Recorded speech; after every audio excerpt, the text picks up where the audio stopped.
Thomas Paine, Sam Adams, Benjamin Franklin. These men spoke up for what they thought was right. From their courage came such documents as the Declaration of Independence and the Constitution of the United States. From their willingness to speak what was sometimes unpopular but right, we enjoy such liberties as freedom of speech, the right to keep and bear arms, and freedom of religion. There are those who still wish to oppress our freedoms, and there are still patriots willing to stand up and defend life, liberty, and the pursuit of happiness. Men like Zeb Bell, who honor our founding fathers and what they stood for. It's now time for Zeb at the Ranch, speaking up and defending your freedoms. Brought to you by Magic Valley Les Schwab Tire Centers and all of the other great advertisers on the program. And now, Zeb Bell. William F. Buckley said it the best.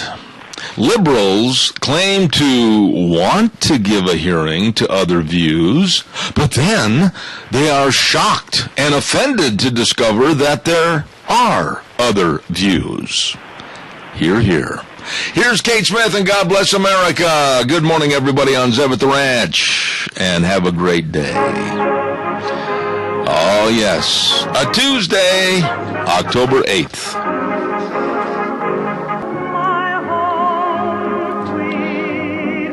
Thank you very much to Kate Smith, and God bless America. I'm Zeb Bell on Zeb at the Ranch, and our major sponsor, we thank very much, your Magic Valley Les Schwab Tire Centers, all 7 great locations serving you, along with some great advertisers, including Lee's Furniture, Floors, and more at 459 Overland and Burley, and our friends at Western Waste Services, always at your disposal. Get on the route service today, 734-6969. And, of course, at this time of the morning, we say hello to the lovely, vivacious, beautiful brunette sitting over at the radio station, running the board, Gina. Yeehaw. Good morning. How are you? Good. How's that static? It's a little staticky. Is it? Yes. Still. Okay. What do you want me to do? We're just, let me assess as we get through the hour, and if by the bottom of the hour we need to make a change, we'll make a change. We'll assess. Yes. I like that. We will assess. We will assess as the show goes on. We are always on the cusp of doing things in the right way because we will assess. Yes. We are on the cusp. We are on the cusp. Yes. Sir. Yes. Do we have someone on the cusp of giving us the Pledge of Allegiance? We have Mr. Michael Rogers on for the pledge and for the weather. Ladies and gentlemen, here at the top of the cusp, here we have Michael Rogers with our pledge. Good morning. Morning. I pledge allegiance to the flag of the United States of America and to the republic for which it stands, one nation, under God, indivisible, with liberty and justice for all. Good morning, everyone. We are going to assess the weather situation because it's supposed to be sunny, chance of rain tonight, and it looks like our storm is 6 hours early. And that's typical fall going into winter weather in the Magic Valley of South Central Idaho. In our forecast today, it's going to be cool, and that's because the cold front has passed over us, so we're on the backside of that. We're going to be seeing temperatures in the 50s for today. Rain should kick in later on this evening and continue into Thursday. The bulk of the rain will take place Thursday. A slight chance of rain for tonight, tomorrow, and also tomorrow night. And then you go through Thursday with a lot of it and come out of it Friday with a nice cool fall weekend as we assess the weather in the Magic Valley of South Central Idaho. Enjoy the weather. It's the only weather you got. And Michael Rogers is on the cusp of the top of the weather. Thank you so much. Have a good day. MichaelRogersWeather.com. Ladies and gentlemen, let's not forget our friends at SafeLink Internet. Oh, the word no has never been such a happy and incredible word. And no to contracts, no to credit checks, no to high prices, and say yes to unlimited data, yes to free installations, and yes to better service to you with SafeLink Internet. Call them at 677-8000, 677-8000, and check it out today. We've been on their program for a long time. It's the best. Idaho's #1 choice in wireless high-speed internet, SafeLink Internet. Wonderful people. Also, did you ever have your nose itch right on the end of it? Son of a gun. Anyway, Daryl's Cleaners, I want to say how much I appreciate these folks. They are absolutely the best at 1223 Albion Avenue in Burley. And I don't care what your rumply crumplies look like. I mean, like Wranglers and shirts and all the dresses and the pants. Everything they can clean and make them look brand spanking new. Oh, don't forget to get your drapes clean before the Christmas season comes up, Thanksgiving and Christmas. You better believe it. They can do the job for you at Daryl's Cleaners, 1223 Albion Avenue in Burley. Wonderful, wonderful people. Good morning, everybody. And we've got a lot of things going on today, and I want you to get involved and give us a call at 436-2244, 1-866-927-4587. Don't forget, on Thursday, we will have another drawing for another Cow Pies and Coffee Cups winner. And that means you still have a couple of days to sign up and get on the list of the recipients of our blog, Cow Pies and Coffee Cups. And just go to zebbell.com and sign up. You'll follow the directions. Or you can call me at 312-2976, and I'll take down your address, your email address. Or you can go to email me at zebattheranch@hotmail.com, okay? And this week, we're going to give away a package of items. It's really going to be nice. We're going to give some Zeb at the Ranch steak knives away, along with some custom-made pins that really are nice for men and women, and then also a light package from Ramsey Heating and Electric. So don't miss that. It's going to be given up on Thursday, so be there with us. Speaking of Ramsey Heating and Electric, excuse me, I've got a cough. Cough completed. Ramsey Heating and Electric at 2600 Overland Avenue in Burley. The number to call, 678-0459. And harvest in full swing. The spud farmers are harvesting, and they're in a hurry to get everything done. All the cords, cord ends, fuses, everything that needs power is right there at Ramsey Heating and Electric. And don't forget, they've been in business over 57 years serving you. Hats off to farmers. Throw that dirty old cap away. Get a brand new one from Ramsey's and popping popcorn during this month of Hats Off to Farmers. Ramsey Heating and Electric, where they provide warm winters and cool summers. Listen to what Obama says and watch what Obama does. That man has got to be, in my opinion, and of course I'm prejudiced, I don't like him.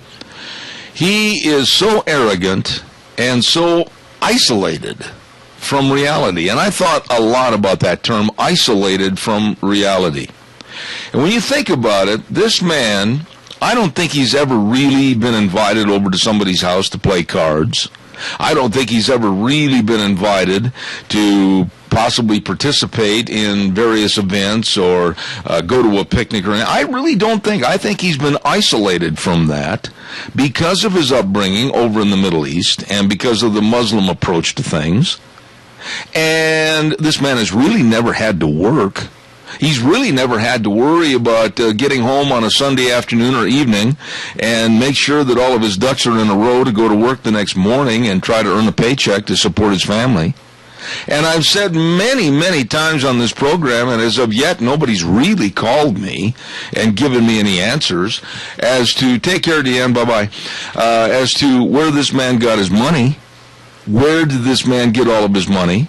Where did this man come from a split, fractured family and get all the money that it takes to do what he has done and achieve what he has achieved? I don't know. And he's not a good leader. He doesn't listen. He gets mad. He doesn't learn from other people to make decisions. He makes his own decisions, and that's the way it's going to be. And nothing he does benefits the folks, you and I, in the United States. And then he governs with an iron fist of, this is the way it's going to be because it's my way, the Obama way. Yesterday, former United States chief economist, and I don't make this stuff up, folks. Anything you hear on this program, you can go to the bank with because I double-check it. And I heard this statement live on TV. Yesterday, U.S. chief economist, former chief economist, Peter Morici, said that if the United States defaults, it will be Obama's fault. No one else's. And I've said this from the get-go. The reason we are in this problem right now, you can condemn the Republicans. You probably are out there in Radio Land, and I think that's a shortcoming on your part. You can condemn the Democrats in general, or you can look to the top with a lack of leadership, and you can condemn and damn, really, who is at fault. And that is the Oval Office and Barack Hussein Obama. He owns this mess. We're going to talk more about that in just a minute. Give me a call, 436-2244, 1-866-927-4587. There is a great big saddle up sale going on at Valley White Home and Ranch. 25% off all horse tack. Holy moly, I got to get in there. There's a bunch of things I need. That includes all ropes, all nylon halters, all horse fly sprays, all horse dewormers, everything. Boy, I got to stock up. And also, they're going to have now in stock the Smart Lick Cattle Protein Tubs, 250-pound tubs on the NE30 and the NE22. Holy cow, they're going to have $2 chili dogs for the rest of the week, and all kinds of good things, and Pepsi, free Pepsi drink with the purchase of a chili dog, and that's going to be on October 11th from 11 a.m. to 2 p.m. this coming Saturday. And all you have to do is bring in 4 cans of non-perishable food and get your chili dog for just $1. And the proceeds go to the Minnecasia Shelter for Women. All of this is going on at your store. Your store. I got to get in there. Valley White Home and Ranch, 910 South Oneida in Rupert. Really, really nice people. Calls are welcome and appreciated. 436-2244, 1-866-927-4587. Don't forget Rain for Rent, 134 South, 600 West, Highway 27 in Paul.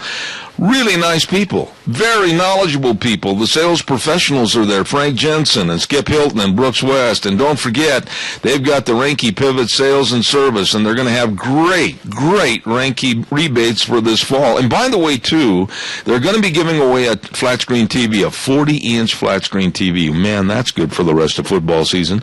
And that drawing is going to be had on October 21st. So get in there or give them a call, stop in, get all your irrigation needs right there at Rain for Rent. And the number to call, 438-5065. All right, it's your turn. 436-2244, 1-866-927-4587. This is day number 8 of the shutdown. Day number 8. And a lot of people are hurting. A lot of people are suffering. A lot of people are worried. A lot of people are wondering where they're going to be able to get the money to buy the groceries. A lot of people are wondering how they're going to pay the rent. There's a lot of people that are absolutely scared right now. But honestly, ask yourself one simple question. Why? Why did they, the House of Representatives, the U.S. Senate, and primarily and exclusively the President of the United States, wait again till the last minute to take the debt problems under their wing and take them to task and get this settled? Why? The cutoff dates didn't all of a sudden just jump off the calendar and hit them at the end of the nose. They knew. They knew the dates, and they knew the repercussions and the ramifications of not addressing these issues. So I use this word, damn, all of them. I do.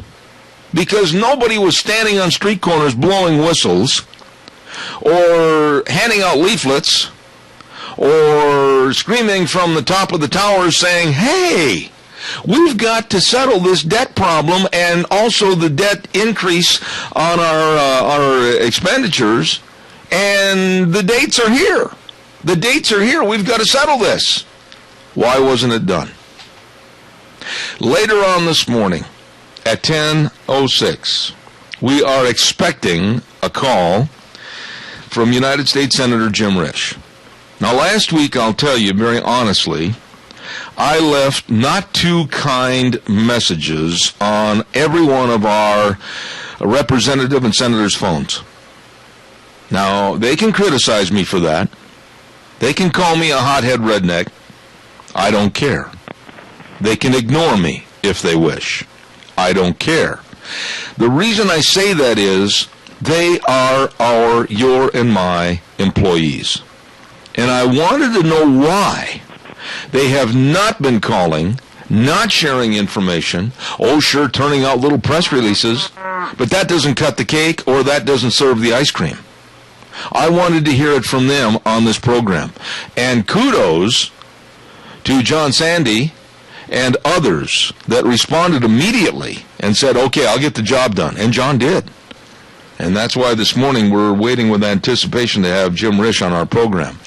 Caller, I'm going to ask you to be right there in a moment. I'll be right there, I promise. Don't forget, hey, we're welcoming back on our program past advertiser that we're glad to have back with us, and that's Save on Shells. 1827 Overland and Burley, the number to call, Anthony, 312-1525. Don't leave your valuable tools, your hunting equipment, your fishing gear, your saddles, your bridles in the back of your pickup truck exposed so all the bad guys can walk by and say, I think I'll help myself. Get yourself a new camper shell or a used camper shells. They've got a great line of shells from ARE. Many, many different models, from cab high to those that you can raise up, and they got a great selection of used camper shells too. Hey, they know camper shells, and they provide great service. I know because I got mine there. Save money, get the best. I did at Save on Shells, 1827 Overland and Burley, or call 312-1525. Good morning, caller. You're on the air. Morning, Zeb. My question is how's the government shutdown affecting you? Okay, now why do you ask that? Well, I ask that because I'm a 40-year-old middle-class man and pay my own way, and it's not affecting me a ton. Because of all of the mishandling of the people's money, I think that all of us are sitting here wanting a solution. I think the Republicans are doing the right thing. But if you want to know the truth, the scary part about this is that it's not affecting me and my family a ton right now. Okay, it tells me that there's gross spending going on. Absolutely. And I'm not arbitrating with you, and I wasn't trying to hedge, but I wanted to find out why you asked that question. Let me respond by saying this, and I think you will agree with me. Number one, I work with probably, on a daily basis, probably 30 to 40 businesses of giving them a call. Right.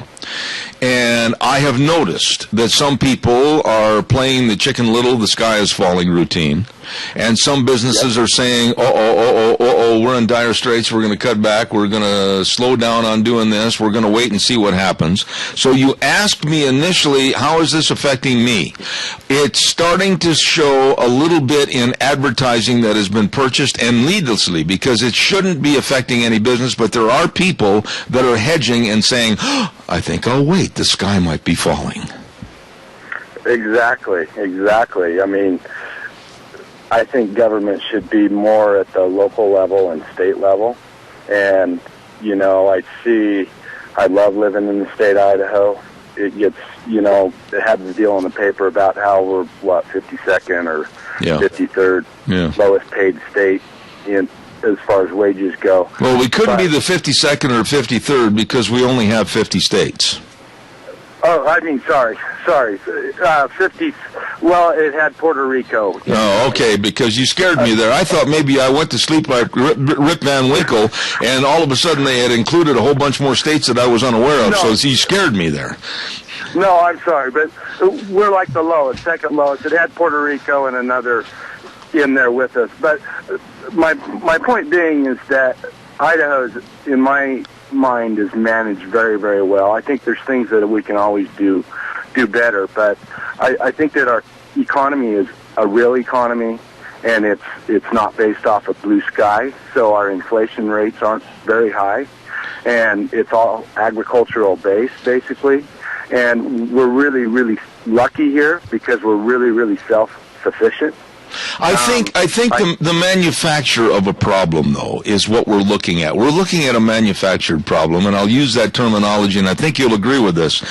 I honestly believe in my heart of hearts, and I've said this to people privately, and I think I've alluded to it on the air, sir, that Obama wants this kind of a problem. And why would he want this kind of a problem? So that he can have total control. I don't think it's out of the realm of possibility that the more strife that he stirs up for the American public, the more it gives him an opportunity and his cohorts to basically say to the United States, we are going to take total control, whether it's through martial law, whether it's the governance of our food distribution or whatever. whatever. I am very concerned of this man. I don't like this man. I don't trust this man, and I don't know how much more I can be explicit about my total disdain for him. You and I are on the same page, 100%. And, you know, I think I really enjoy your program. I mean, it's just like what you had, the guy that you had on yesterday talking about the power that really knows what's going on with the government spending and just gross mismanagement of money.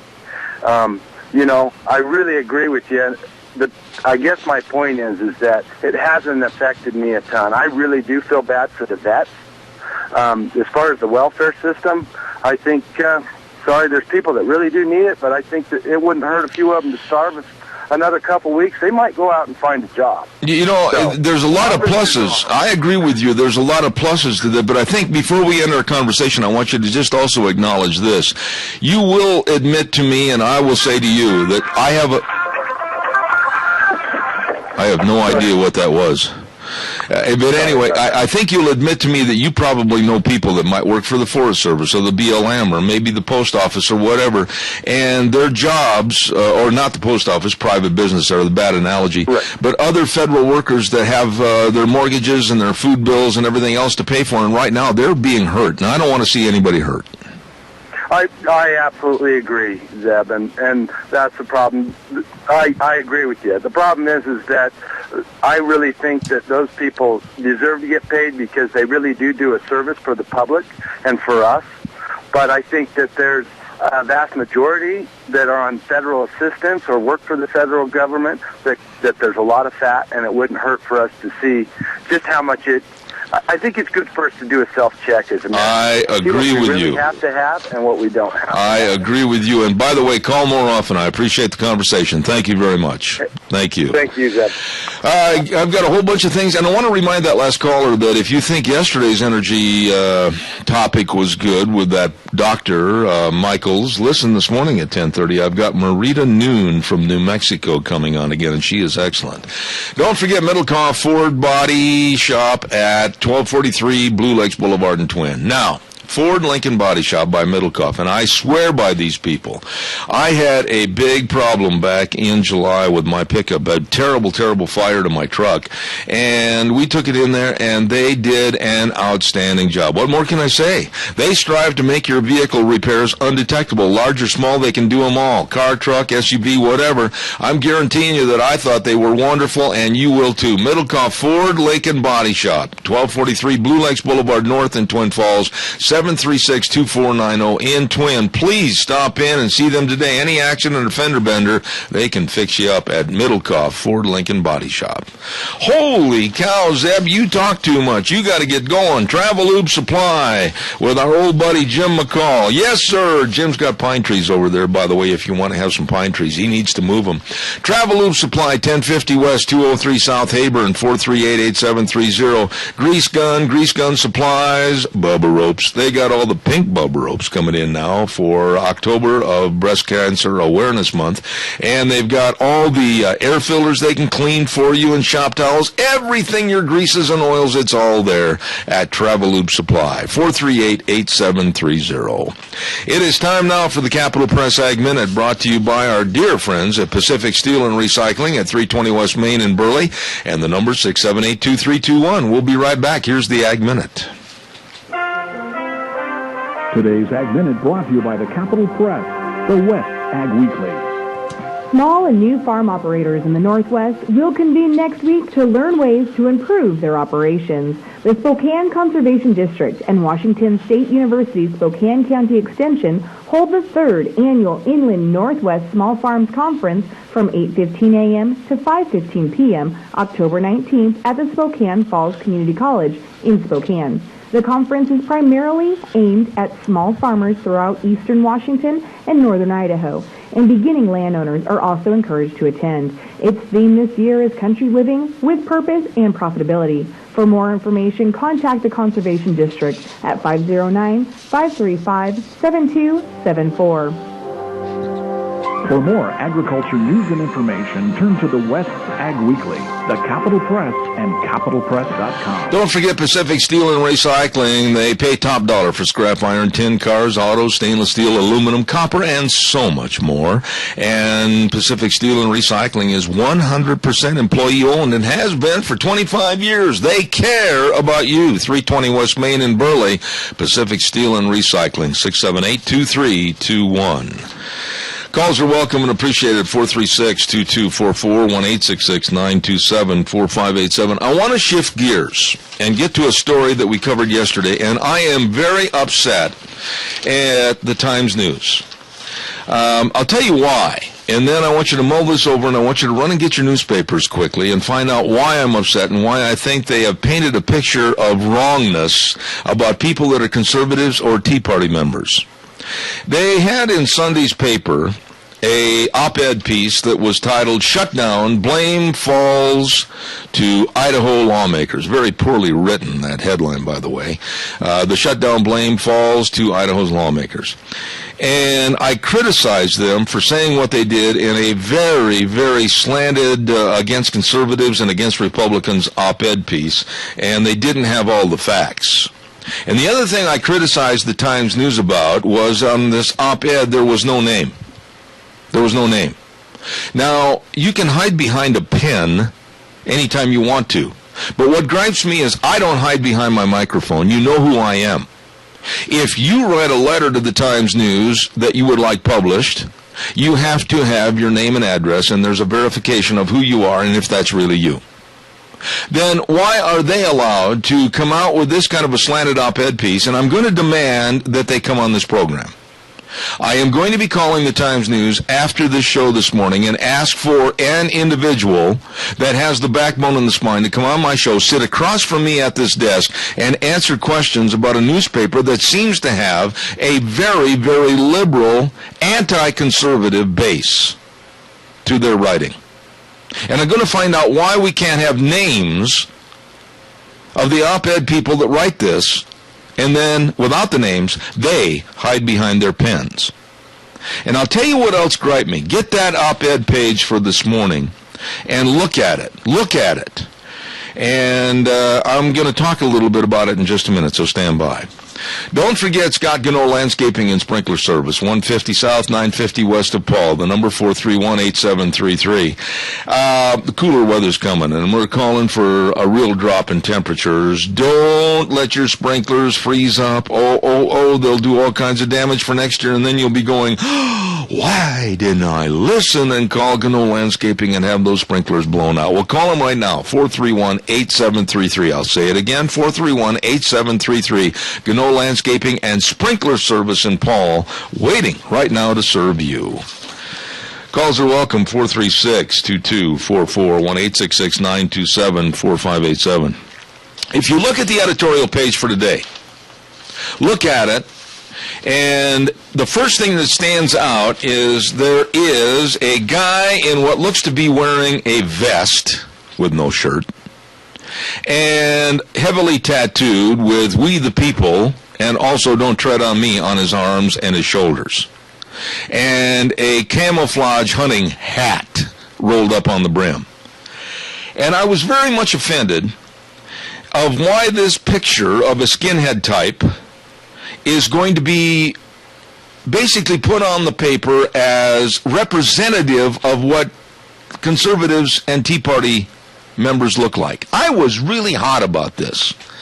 And to me, it shows nothing more than Times News bias against conservative people.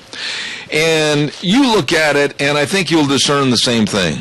Some of the comments that were in there, and by the way, everybody has a right to comment on the problem with the shutdown, a problem with Obamacare, the problem with the possibility of cutting back on Obamacare funding and everything else. But I'm really upset that there would be a lumping into a picture of somebody that looks like a skinhead wearing a camo hat and tattoos all over, "We the People" and "Don't Tread on Me," wearing a vest with no shirt. Kind of the sloppy, slovenly attitude that they project from the Times News conservatives and Tea Party members look like. And I'm offended by that. I'm offended by that. I am going to save this, and I'm going to call the parties that be in charge of the Times News, and I'm going to ask them to come out here on the program and sit 5.5 feet across this desk and explain why their attitude is such. If they don't show up, then you'll know they didn't have the backbone to do it. But anyhow, I'm just really, if you're a conservative, if you believe in God and the Bible, if you believe in right and wrong, and you believe in moral values, you and I are under attack by a very sleazy liberal dynamic in this country, and they are destroying this country. I'll be very pointedly on the attack against them. And if you look at that picture and the comments this morning, you're going to read that a lot of people think that anyone that's conservative or has conservative values is absolutely a hick from the sticks. And I'm offended by that and will attack them on those issues. I challenge the Times News to be better. I think they can, but they got a long way to go. Calls are welcome, 436-2244, 1-866-927-4587. Four Paws Bed and Bath for your dogs and kitty cats, 370 West, 200 South, Rupert, Idaho, 438-4444. What's today? Tuesday is Toy Tuesday, when all the toys are 25% off. And don't forget at Four Paws, they're going to have this great big Halloween party on October 26th for your dogs and kitty cats. Free pictures with your pet, refreshments, and a best costume contest for your pets, too. Where? A great place. Kathy and the crew at Four Paws, 370 West, 200 South of Rupert. 438-4444. Good morning, caller. You're on the air.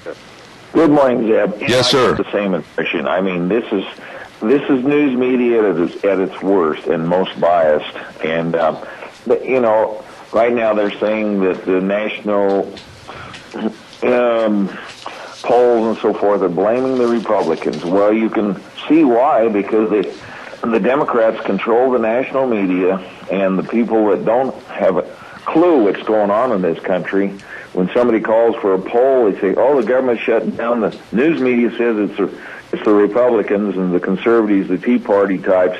So I guess they must be the ones that are causing the problem. Yeah, and I right there, I want you to stop, and we're going to weigh this out a little bit. I'm highly offended that a newspaper would show a representative of what they think a Tea Party member is and or looks like, and also conservative. That great big beer-gutted person that's on that picture this morning, that highly offends me that he would represent my thoughts and my feelings about politics. And the Times News kind of lumped everybody together in that caricature, and I find that offensive.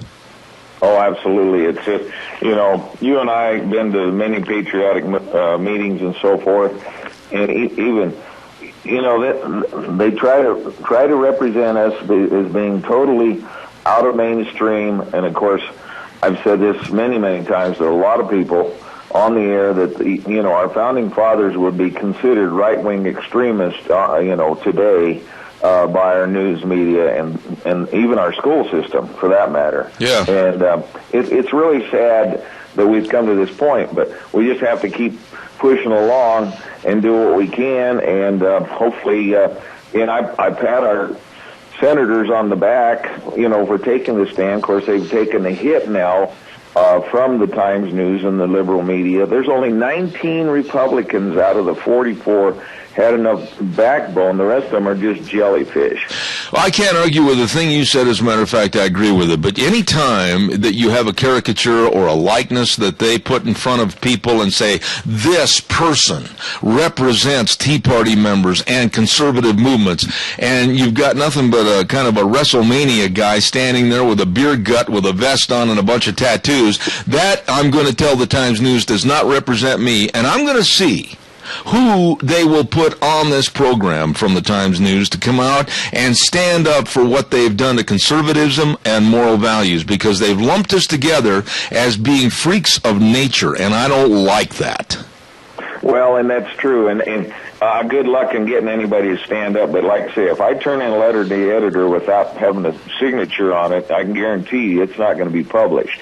But here they go ahead. I've criticized them openly, and about that policy, I said, if you have on your editorial board, whoever wrote that, or if it's a collection of editors, that needs to be underneath the article. Take credit for it, but they just hide. Yeah. This is that's the whole deal. They're chicken. Well, and the whole thing is, like I said, to be summed up in this phrase: they hide behind the power of the pen, and that sickens me. Right.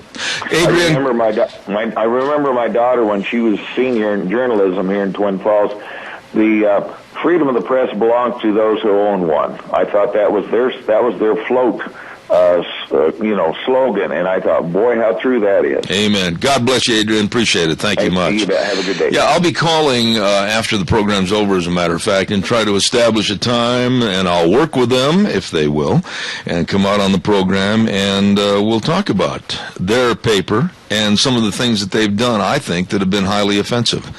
Calls are welcome, 436-2244, 1-866-927-4587. I want to talk in just a minute about a very top Al-Qaeda leader that we captured. We captured in a raid in Libya with our SEAL team, our wonderful, blessed SEAL teams. And I'll give you my impression of what they should be doing with this Al-Qaeda leader in just a moment. Ambulatory Surgery Center at 1344 Highland Avenue in Burley. For 14 years, over 14 years actually, the Ambulatory Surgery Center of Burley has saved area families thousands and thousands of dollars, and they have received outstanding medical care. First-class medical facility located at 1344 Highland Avenue in Burley, and believe me, they've got the best of the best. Call 677-8888, 677-8888 for doctors that really care about their patients at the Ambulatory Surgery Center and give them and provide outstanding care. And they are also one of our sponsors of Cassia County School Days on Thursdays. Good morning, caller. You're on the air. Morning, Zeb. Sir. I tell you what, I'm getting sick and tired of watching this so-called president, who in my book is illegal anyway, sit there one time, he'll say he will oppose any negotiations whatsoever. He will not negotiate. Then the very next program comes on, he says, I've been trying to negotiate for the last 5 years. Nobody wants to listen. Well, yesterday, were you listening when I had Dave Beagle on? Yeah. All right. Well, here's the point I made, and Dave agreed with me. And Dave is one of the best and biggest businessmen in the United States, employing thousands and thousands of people. And the point I made to him, Alan, you heard me ask it, was I said, wait a minute. When the Supreme Court looked at Obamacare, it was handed over in its purest form, white as snow, and then after the Supreme Court okayed it, then Obama and his henchmen changed it 19 times. Is that not the truth? That's right. So why then is it not approachable and say, if the Supreme Court passed it this way and they changed it now, why isn't it and why shouldn't it be under attack if it's not the same form that was passed by the Supreme Court? It should be thrown out of the Constitution and on our laws because it's illegal law. I mean, it was passed under one pretense. He thinks he's got the right to say, well, I'll exempt my so-called buddies. I'll exempt the Black Panthers. I'll do this. I'll do that. But the American people, you can go straight to hell because you're going to pay the bill for everybody else. That's right. And by the way, before I let you go, my biggest concern, and Deanne's too, is our prayers for Polly. How's she doing? She had a rough time yesterday. I couldn't even visit with her very long last night. Would you please let us know how she's doing today, please? And Zeb, you might as well try peeing into the wind to have them editors from Twin Falls Times News come on your program. Well, let's be fair. Let's not criticize them for not showing up until they actually turn me down. Okay. All right, buddy. Thanks a lot. All right. Thank you. Caller, good morning. You're on the air. Good morning, Zeb.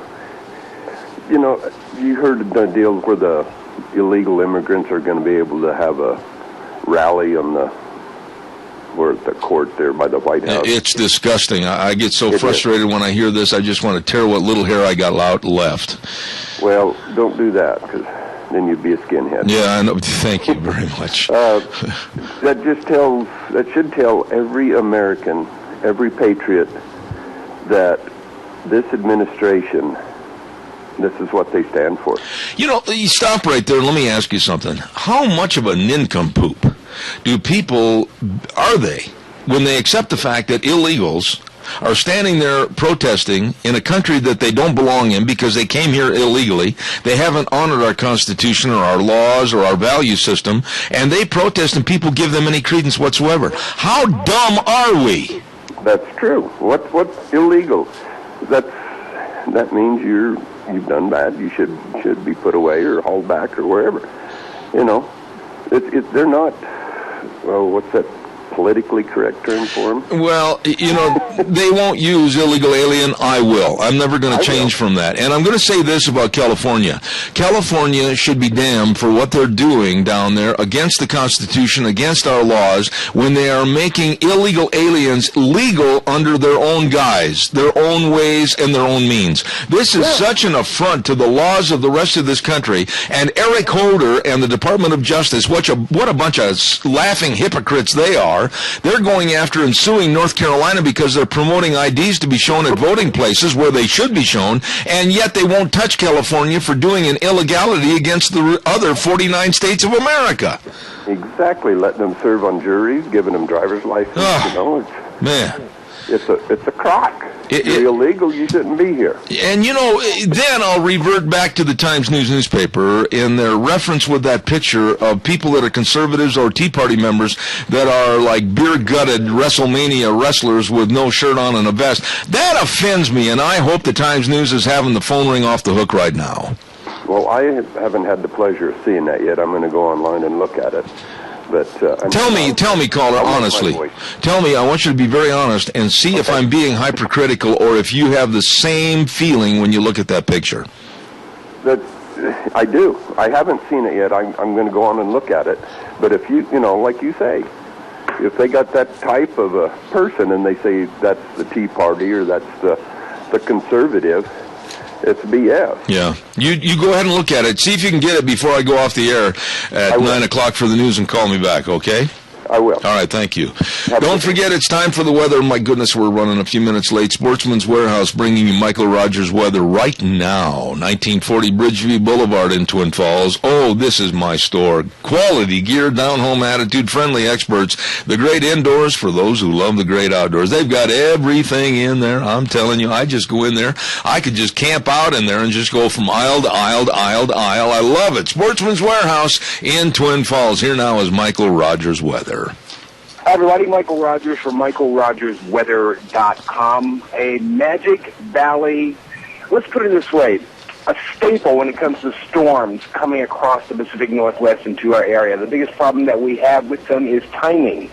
In the forecast yesterday, it said it was going to be sunny. And if you look outside right now, you got windy clouds. Looks like our storm is going to be here a little bit early. Forecast for today, 56 for the high, 37 for the overnight low. We will see sun clouds, and you might get started with some rain that'll carry us over into Thursday.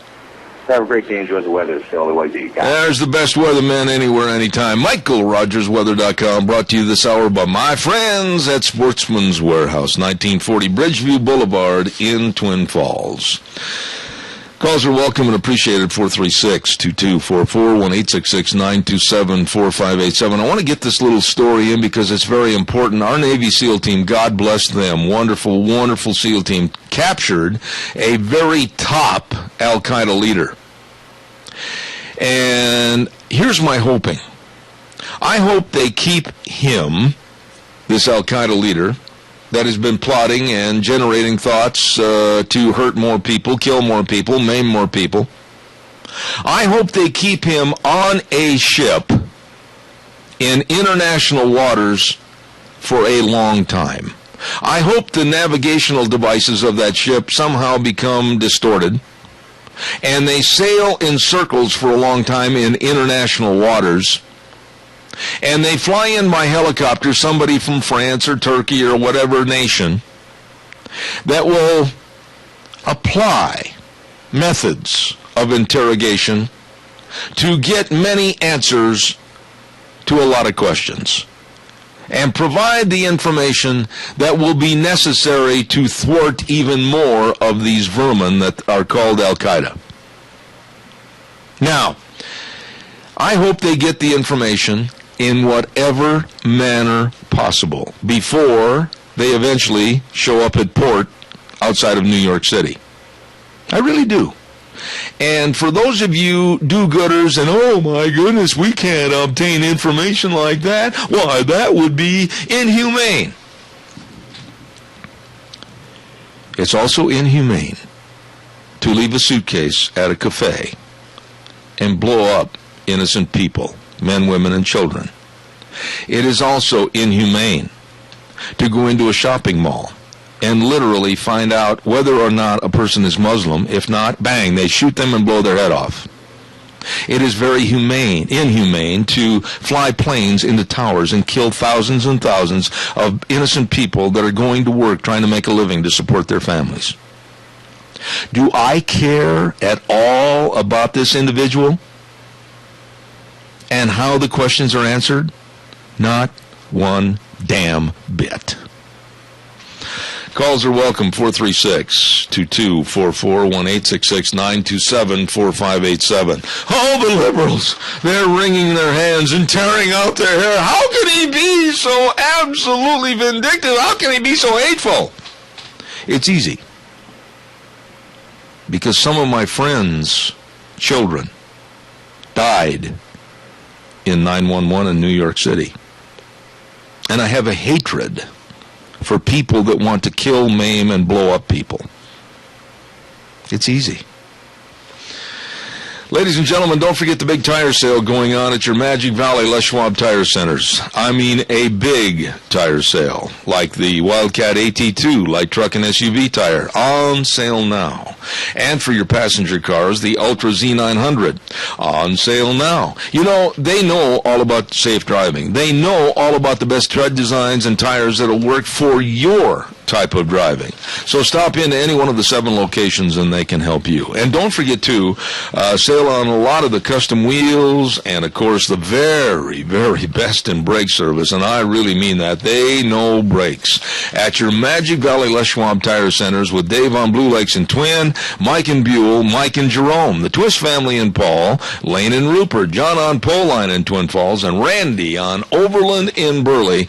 Your Magic Valley Les Schwab Tire Centers. Calls are welcome. Maybe you don't agree. Oh, maybe we should just sit that guy down in a chair and say, oh, please, would you tell us the information as to where you're going to strike next? No? Oh, well, here, have a piece of cake.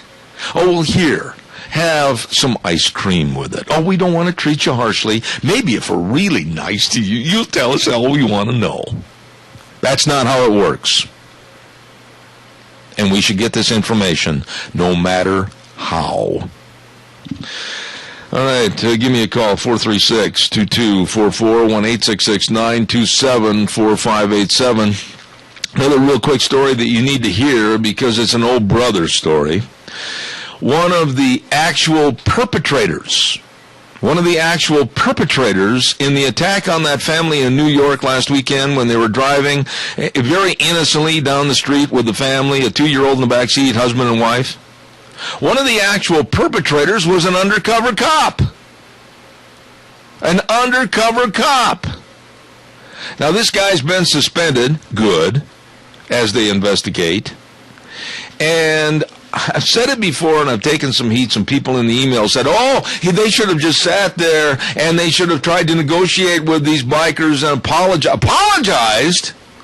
Are you nuts? These idiots were trying to break into the car by beating the windows out, and the glass shards and everything else could have hurt the 2-year-old, the wife, and they were trying to kill the guy. They almost beat him to death. Negotiate, apologize. The guy did the right thing. The guy did what we should do. He put his foot on the gas and got out of there to save his family.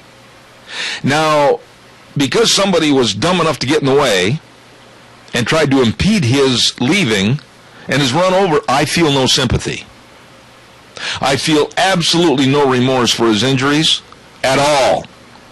This gang of thugs and punks initiated this problem. They had caused other problems that same day in New York City of trying to stop down traffic flow in various intersections and streets to do their stunt driving. And I feel heartfelt sorrow for the family and what they've had to go through.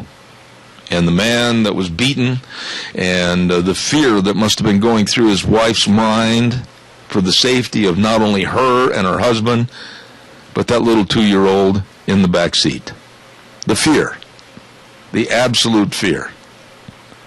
And as far as somebody being run over and now trying to sue this family, his injuries, why, he might be a paraplegic the rest of his life. Then he should have stayed out of the trouble and harm's way by causing this to happen.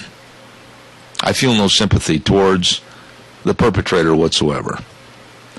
Your thoughts, 436-2244, 1-866-927-4587. What's right is right, and what's wrong is definitely wrong.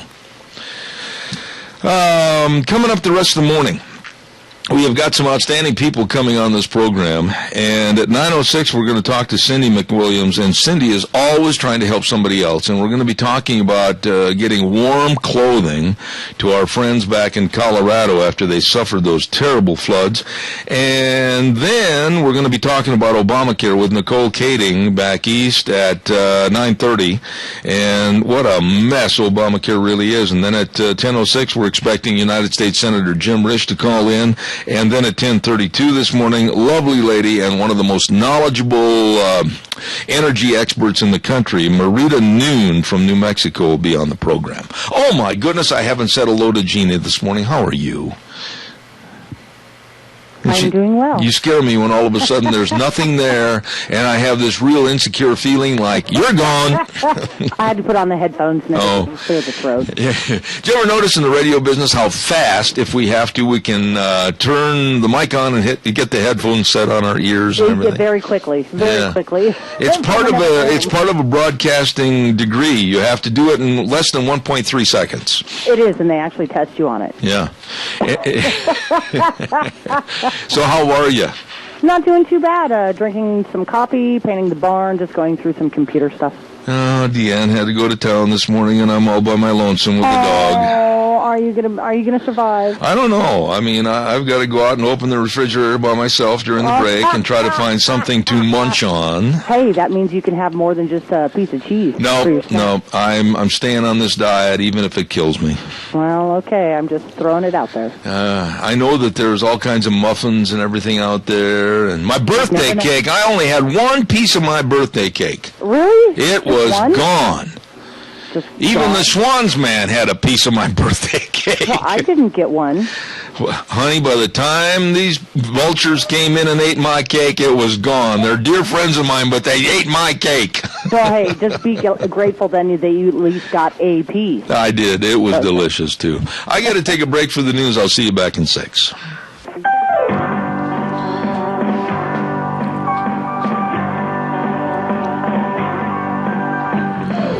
I love that piano in that song. Man, that just gets me going this morning, second hour. When I needed it the most, I was feeling kind of groggy and sleepy.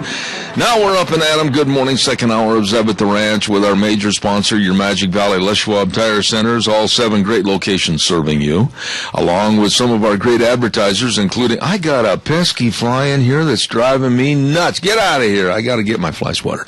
Lee's Furniture, Floors, and More at 459 Overland and Burley, and our friends at Western Waste Services. From the canyons of the Snake River and all across southern Idaho, we're always at your disposal. Western Waste Services, we care about our community, our resources, and this great land.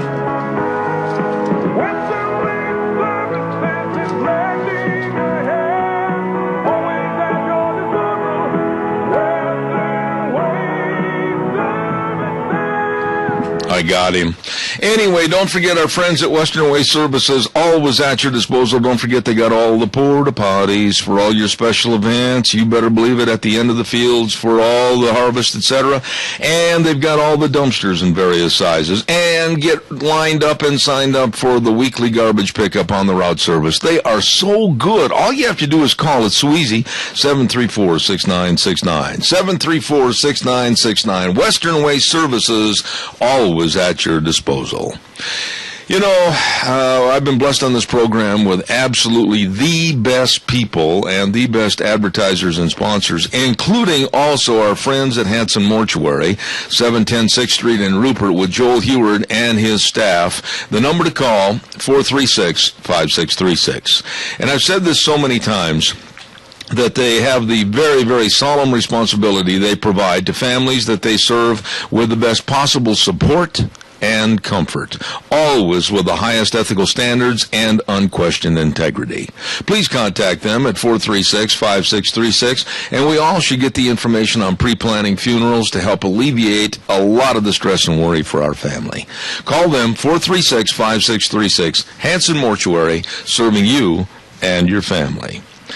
Well, right now, a lovely lady is going to be on the program, and she, along with some others, are really putting together quite a clothes drive for the Colorado flood victims. Good morning, Cindy McWilliams. How are you?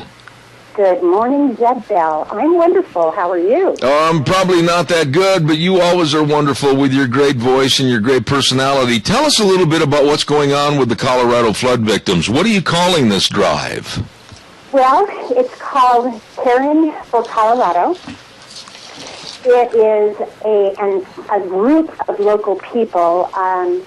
My wonderful and dear friend Joan Parr has helped start getting this rolling.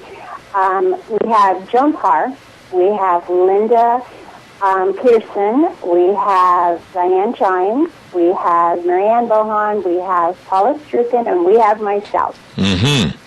Now, and we are having just a totally exciting time.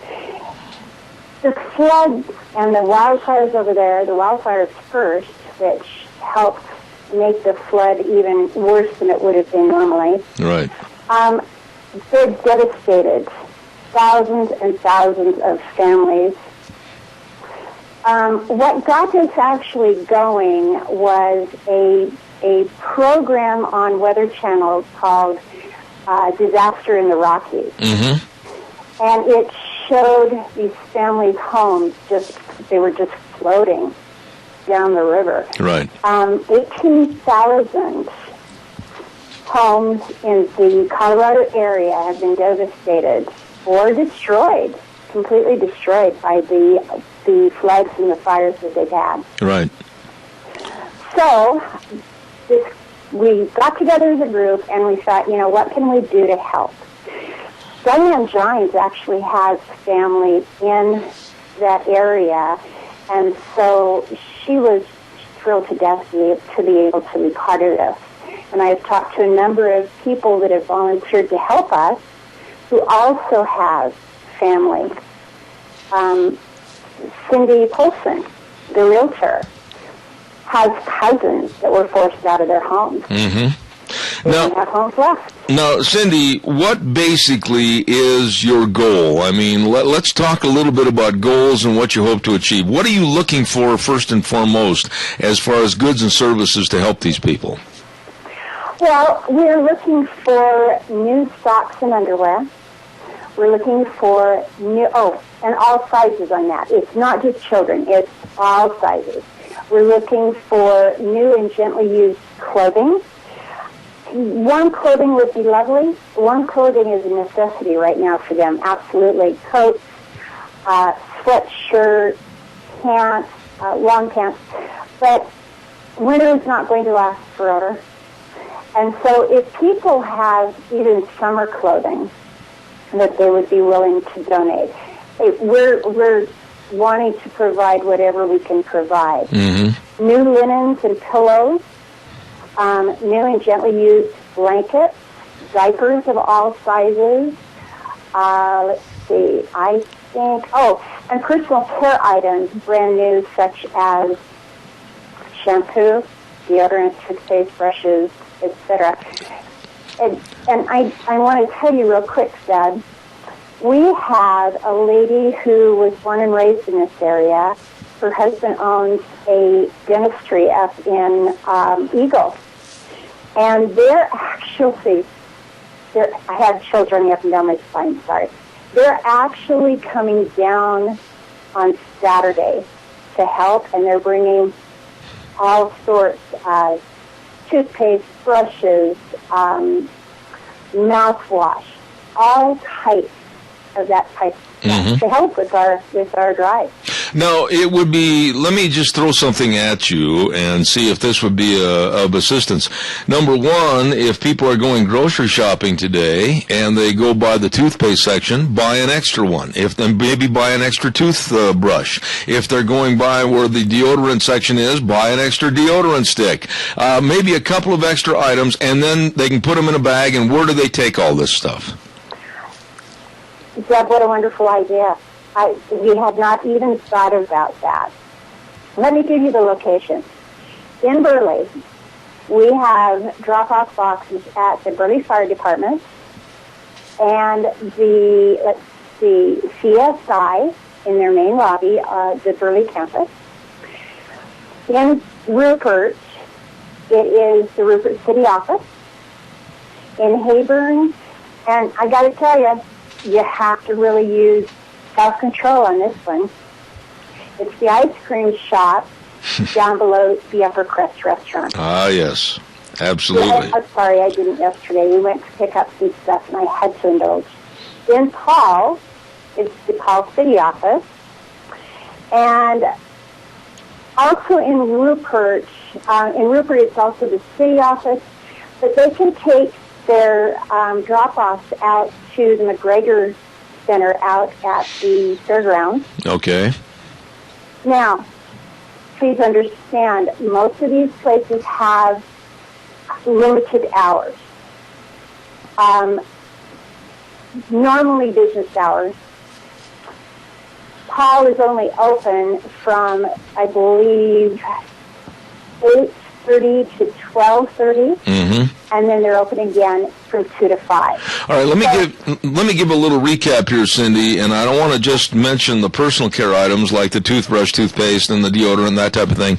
It's a lot of items. It could be maybe some jeans that somehow during the winter they shrunk in the closet and they don't fit you, or whatever, and some of the clothes that aren't worn at all, basically they look almost brand new, but also new socks and new underwear, all of these items. But what's the cutoff date? What do they have to do as far as a deadline so that you get people to hurry up and do this?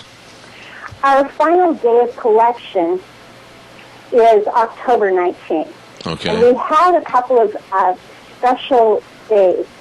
Saturday, this coming Saturday, the 12th, and Saturday the 19th. Since we're not able to have people drop off at the collection, the drop-off points, and we can't pick up on weekends, what we've done is the McGregor Center on both Saturdays, people can drop, say they want to drop large quantities. Mm-hmm. They've just cleaned out their closet. Okay. They can take that over to the McGregor building from 10 till 4 on both Saturday the 19th, Saturday the 12th and Saturday the 19th. All right, now, Cindy, I've got a break here in just a minute, but quickly tell me, is there a telephone number, a general information number that people can call if they have questions? Yes. They can call myself at 312-0266. They can also call Joan Parr, and her number is, 431 4065. And Jeb, will we be coming back because we do have a location in Burley that I need to talk about. Okay, well, I'll tell you what, quickly do that because then I've got some other subjects I have to get into. So tell us that other information real fast. Go ahead. Okay, real fast. On the 12th, Saturday, 10 to 4, the Art Building at Chaska County Fairgrounds. Mm-hmm. Drop-off location. On the 19th, at, again, 10 to 4, it's the Ambulatory Center. I believe you had an ad just before the news break for them. I did. Mm-hmm. Also 10 to 4. And thank you so much. I love you, and I appreciate the help that we're getting from you. Okay, now, once again, though, Cindy, before you go, folks, again, I think it would be very, very easy if you're at the grocery store today to maybe buy that extra tube of toothpaste, extra toothbrush, maybe an extra stick of deodorant, maybe a little bottle of shampoo or whatever, and just make an extra little purchase. And all of this helps, along with the clothing, for a program called Caring for Colorado. And, Cindy, I want to say to you and Joan Parr, God bless all of you that are involved, and thanks for coming on the program, and let us know if we can do anything more to help. Thanks for having me, and I really appreciate everything you've done. All right. Have a great day. Thanks, Cindy. There's a wonderful lady along with Joan. I've known Joan for a long time. Boy, I mean, when she was a county extension officer, I just absolutely loved working with her. Wonderful people doing things for people that are really in need, and that's the flood victims, fire victims from Colorado. And Caring for Colorado is the name of the inspirational gathering for all the clothing and all the other personal items. Okay, I've got to pay some bills here real quick. Don't forget Burley Glass. Oh, Gentle Ben, how are you? Gentle Ben with the atrium windows, vinyl windows that can increase the energy efficiency of your home by 2 to 3 times. All you have to do is call Gentle Ben at Burley Glass at 678-1459. Let me repeat, 678-1459. Working hard to provide a great service to all the communities in the Magic Valley. Burley Glass at 1029 Overland in Burley. They're the best. They put my new windows in this office. They are the best. Burley Glass. Also, I would like to remind everybody, if I have the opportunity right here to turn the page and pick up my next commercial, which is on the floor, and I can't get away from the microphone to go get it. Cameron and Siemens Insurance. Yes, sirree, Bobby, with Dean and Todd, with life insurance and health insurance, retirement planning, employee benefits, all of this and more for your security and safety. You be sure and call them today at 436-4424. 436-4424. They are concerned about you and your business, family. Like I said, they'll help you. At Cameron and Siemens Insurance, Highway 24 in Rupert, please get a hold of them today. Oh, my goodness, we got a lot of nice people that are serving other people, and we certainly appreciate that. One thing I wanted to mention before we go too much further, and I had a note here. Where did it go?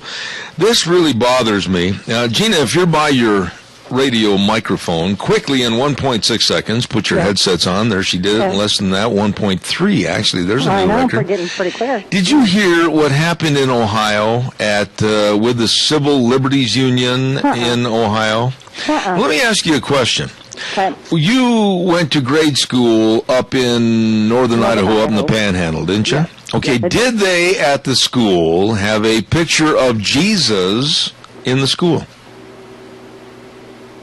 I'm thinking back, and I think, yes, we did. Okay, we did, I know for a fact, at Curtis Mill Elementary School in Fort Atkinson area. We had a picture of Jesus in the school, and I can sit down, and if I ever see a reprint of that picture, I'll know exactly it's the same one that we had during the school of Jesus. Okay, well, here's what happened, and I want to get your opinion on this. Okay. The Ohio chapter of the American Civil Liberties Union and a Madison, Wisconsin-based Freedom from Religion Foundation just pocketed over $95,000 by suing a school that had a portrait of Jesus hung in the entryway ever since the Truman administration back in the 50s.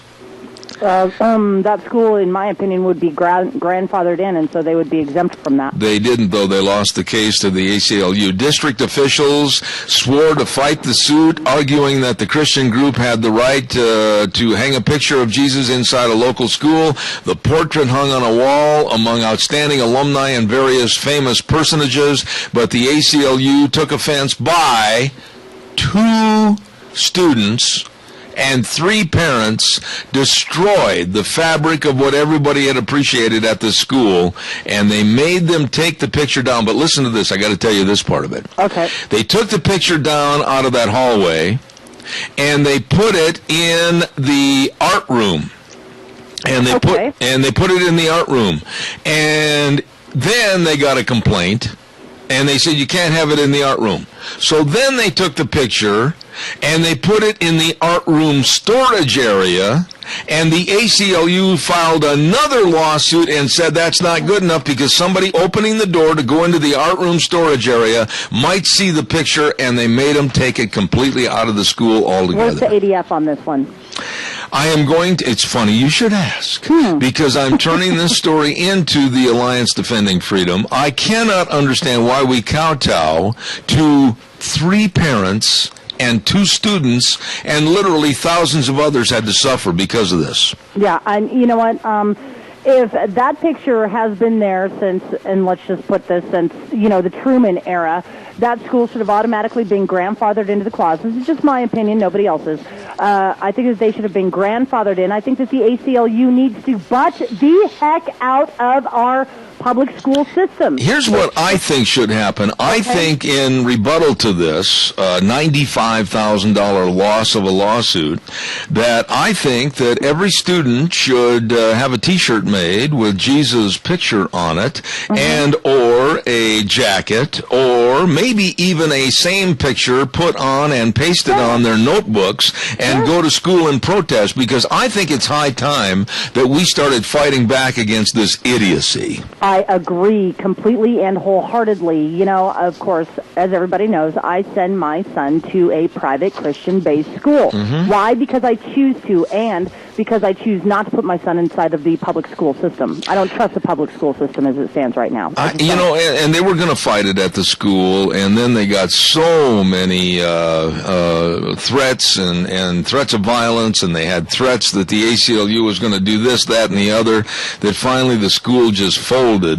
And the district's school insurance company is now on the hook for the $95,000 in fees. Honestly, I think that the ACLU is a bunch of thugs and a bunch of bullies that are out there to push their political agenda. And for us as the public and for the taxpayers and for those that are putting our children through school, we need to stand up and, hey, you know what? I get it that there are some atheists out there. I get it that there are some people out there that don't believe that there is a Lord above. But they also have the right to plug their ears. Or not look at a certain subject. Exactly. And if you don't want to look at it, then don't look at it. And here's where I'm really offended. Here's where I'm really offended as a Christian, okay? That nobody's going to tell me to hide my Bible. Nobody is ever going to tell me to take down a picture. And when they took the picture down and put it in the art room, and that still wasn't good enough, and so they said, no, it has to be out of sight. And then they put it in the art room storage area, and then somebody from the ACLU said, no, somebody could open the door and go in the storage area and still see the picture. That, to me, tells me that we should be ashamed of Jesus Christ and not have anything to do with his picture or any remembrance of him. And that's where I draw the line, and I'm going to get right in the face of anybody with the ACLU, and they're going to have to sue me personally, because I'm not going to stand and take their garbage anymore. Hallelujah, hallelujah. I didn't expect that, but it's right. Well, and here's my thought. Okay, so we take down the picture of Jesus Christ. What if they decide to put up the picture of Allah? Yeah, Mohammed or whatever. Or whoever it is. We live in a Christian nation, and I'll go toe-to-toe with anybody that said it wasn't based on Christian principles, and the things that were derivatives of the Bible helped form the Constitution and many of the words and phrases of our Constitution. And I'm getting sick and tired of being pushed into the backyard, down into the root cellar, with the door closed, and I can't say anything about my religion or my faith. But you know what? We're the bad people. Yeah. We are the bad people now. You've got a phone call. I bet I do. Good morning. You're on the air. See, Zeb, politics is a very dirty business, and good Christian people got tired of being splattered with the crap from it all, so they decided to just mind their business, raise their children, do what they do, and they quit trying to, have public influence. And they backed off, and the void was quickly filled by whatever you want to call it, evil, lost souls, whatever. And so, you see, we didn't like it because it was so unchristian-like to get into this dirty fight. But now we're suffering because we did withdraw, and now we've got to somehow be Christian soldiers and somehow bring forth the power that comes from heaven and through each one of us, and do something about getting our country back and saving our society so our children will have a safe place to live and an economy to live in it. Yeah. I see Randy, honestly, and somebody's going to go out there in the audience, oh, come on, Zeb, you're way off the beam. But I can honestly see where you might walk into a store, or you might go someplace, and you might have a cross on your neck like I do, or you might be carrying the Bible like I do many times when I go on the road traveling. And quite frankly, somebody's going to say, well, that offends me. You have to take it out of my sight. And I can see lawsuits from the ACLU going in that direction. But it's time to stand up, and quite frankly, I'm not turning the other cheek at all. Well, I tell you, again, when we're standing before our Heavenly Father and we have perfect recall, He's going to say, now, why did you not defend me? Yeah. Why did you not defend what gave you what you have? Why did you not defend the things that can give you virtually anything you want on earth as long as it is of righteous desire? Yeah, and you'll have to answer for not defending freedom, not defending Christ, not defending the good and right things of this world. So, I don't know, Zeb. I appreciate your call because I know you're standing there with us. We appreciate it, Randy. Caller number 2, I'll be right with you. I got to pay some bills. Stand by. I'll be right with you, I promise. Scow's CarQuest Auto and Truck Parts. Every detail matters at Scow's, with the CarQuest Center in Rupert, the CarQuest Center in Burley, and Scow's Truck Center in Hayburn. They really, really care. And by the way, Scow's CarQuest Center is now selling the Mahindra tractors, 0 interest for 84 months on all models. I looked at these Mahindra tractors, and I'll guarantee you these are the tractors. And they've got all kinds of the models over there available with discounts up to $3,000. And don't forget, get ready for winter with the Prestone or Prestone Dex Cool Concentrates. They've got it all for you, and all the new Bosch Icon wiper blades at Scow's CarQuest in Rupert, and of course Scow's CarQuest in Burley, and Scow's Truck Center in Hayburn. And be listening tomorrow on Wednesday for the Scow's CarQuest Answer Man Jeff Poole right here at 9:30. Also, real quick, caller, I'm coming. Just stand by. I want to remind you about all the hot buys. The hot buys on mattresses at Lee's Furniture, Floors, and More. No interest for up to 15 months on approved credit. They've got all the beautiful, wonderful, comfortable Simmons Beauty Rest True Energy mattresses. Oh, my. You better check out all the mattresses that feel good for you for a great night's sleep. And don't forget, too, they've got all your furniture. They've got all your absolute home comfort needs right there at Lee's Furniture, Floors, and More, 459 Overland in Burley. Good morning, caller. Quickly, you're on the air. Hey, Zeb, I got one thing. I'm sick and tired of the minority telling us, the majority, what to do. And like I've said 100 times, if they do not like it, they do not have to be there. And I can tell you, at my shop, I've got a picture of Jesus. I got other,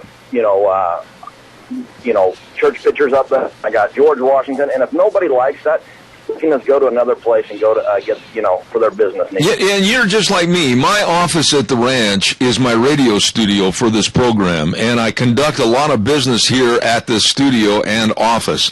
Over the door sill when you walk in as a cross, there are many, many other mentions of my faith, etc., as a Christian, and if people don't like it, I dare anybody to try to do something about it. This is my office, and it will stay the way it is. I agree, 100%. And if they don't like it, they can go somewhere else. Thank you, sir. God bless you. Have a good day. Thank you much. We're going to have our next guest on the phone in just a moment. Nicole Kading is waiting patiently, and she is with the Americans for Prosperity, and I've got phones ringing off the hook. My goodness. I quickly want to remind everybody about Let's Ride. You better believe it. Highway 24 in Rupert. Oh, my goodness. They're open Tuesdays through Saturdays from 9 to 6, and they remind you they've got all the 2014 snowmobiles coming in. They've got the 2014 ATVs in stock. What a great sales staff, great service department. My goodness. Oh, and quickly, don't forget, don't let your watercraft freeze up. Have it all winterized right now before you forget. Let's Ride, Highway 24 between Rupert and Burley, where the fun is sold. Woo, we're running late. Good morning to a lovely lady, Nicole Kading, with the Americans for Prosperity, and she is the policy analyst. Good morning, Nicole. How are you? Good morning. How are you? Well, running late as always. I'm sorry to keep you on hold for a couple of minutes. Thank you for having your patience. Hey, not a problem. Happy to be on with you. All right. Listen, Nicole, I don't like Obamacare. I think I know as much or more than a lot of the people that are so-called senators and congressmen.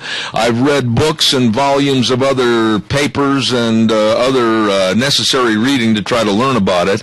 And the more I learn about Obamacare, the less I like it, the more I want to have it disposed of. What are your thoughts about Obamacare? It's a joke, but it's no laughing matter. I think your points summed up my view very well. I actually have read the bill. I've read a vast majority of the 20,000 pages of regulations that's come out, right? It tells you how exciting of a job I have here in D.C. But the more I read about it, the less I like it. And particularly what I've been saying all along is that even if you grant that this was Obamacare is the right way to reform health care, which, is a pretty big assumption to grant. There were a lot of questions as to whether the administration was actually it was feasible for them to do it this way.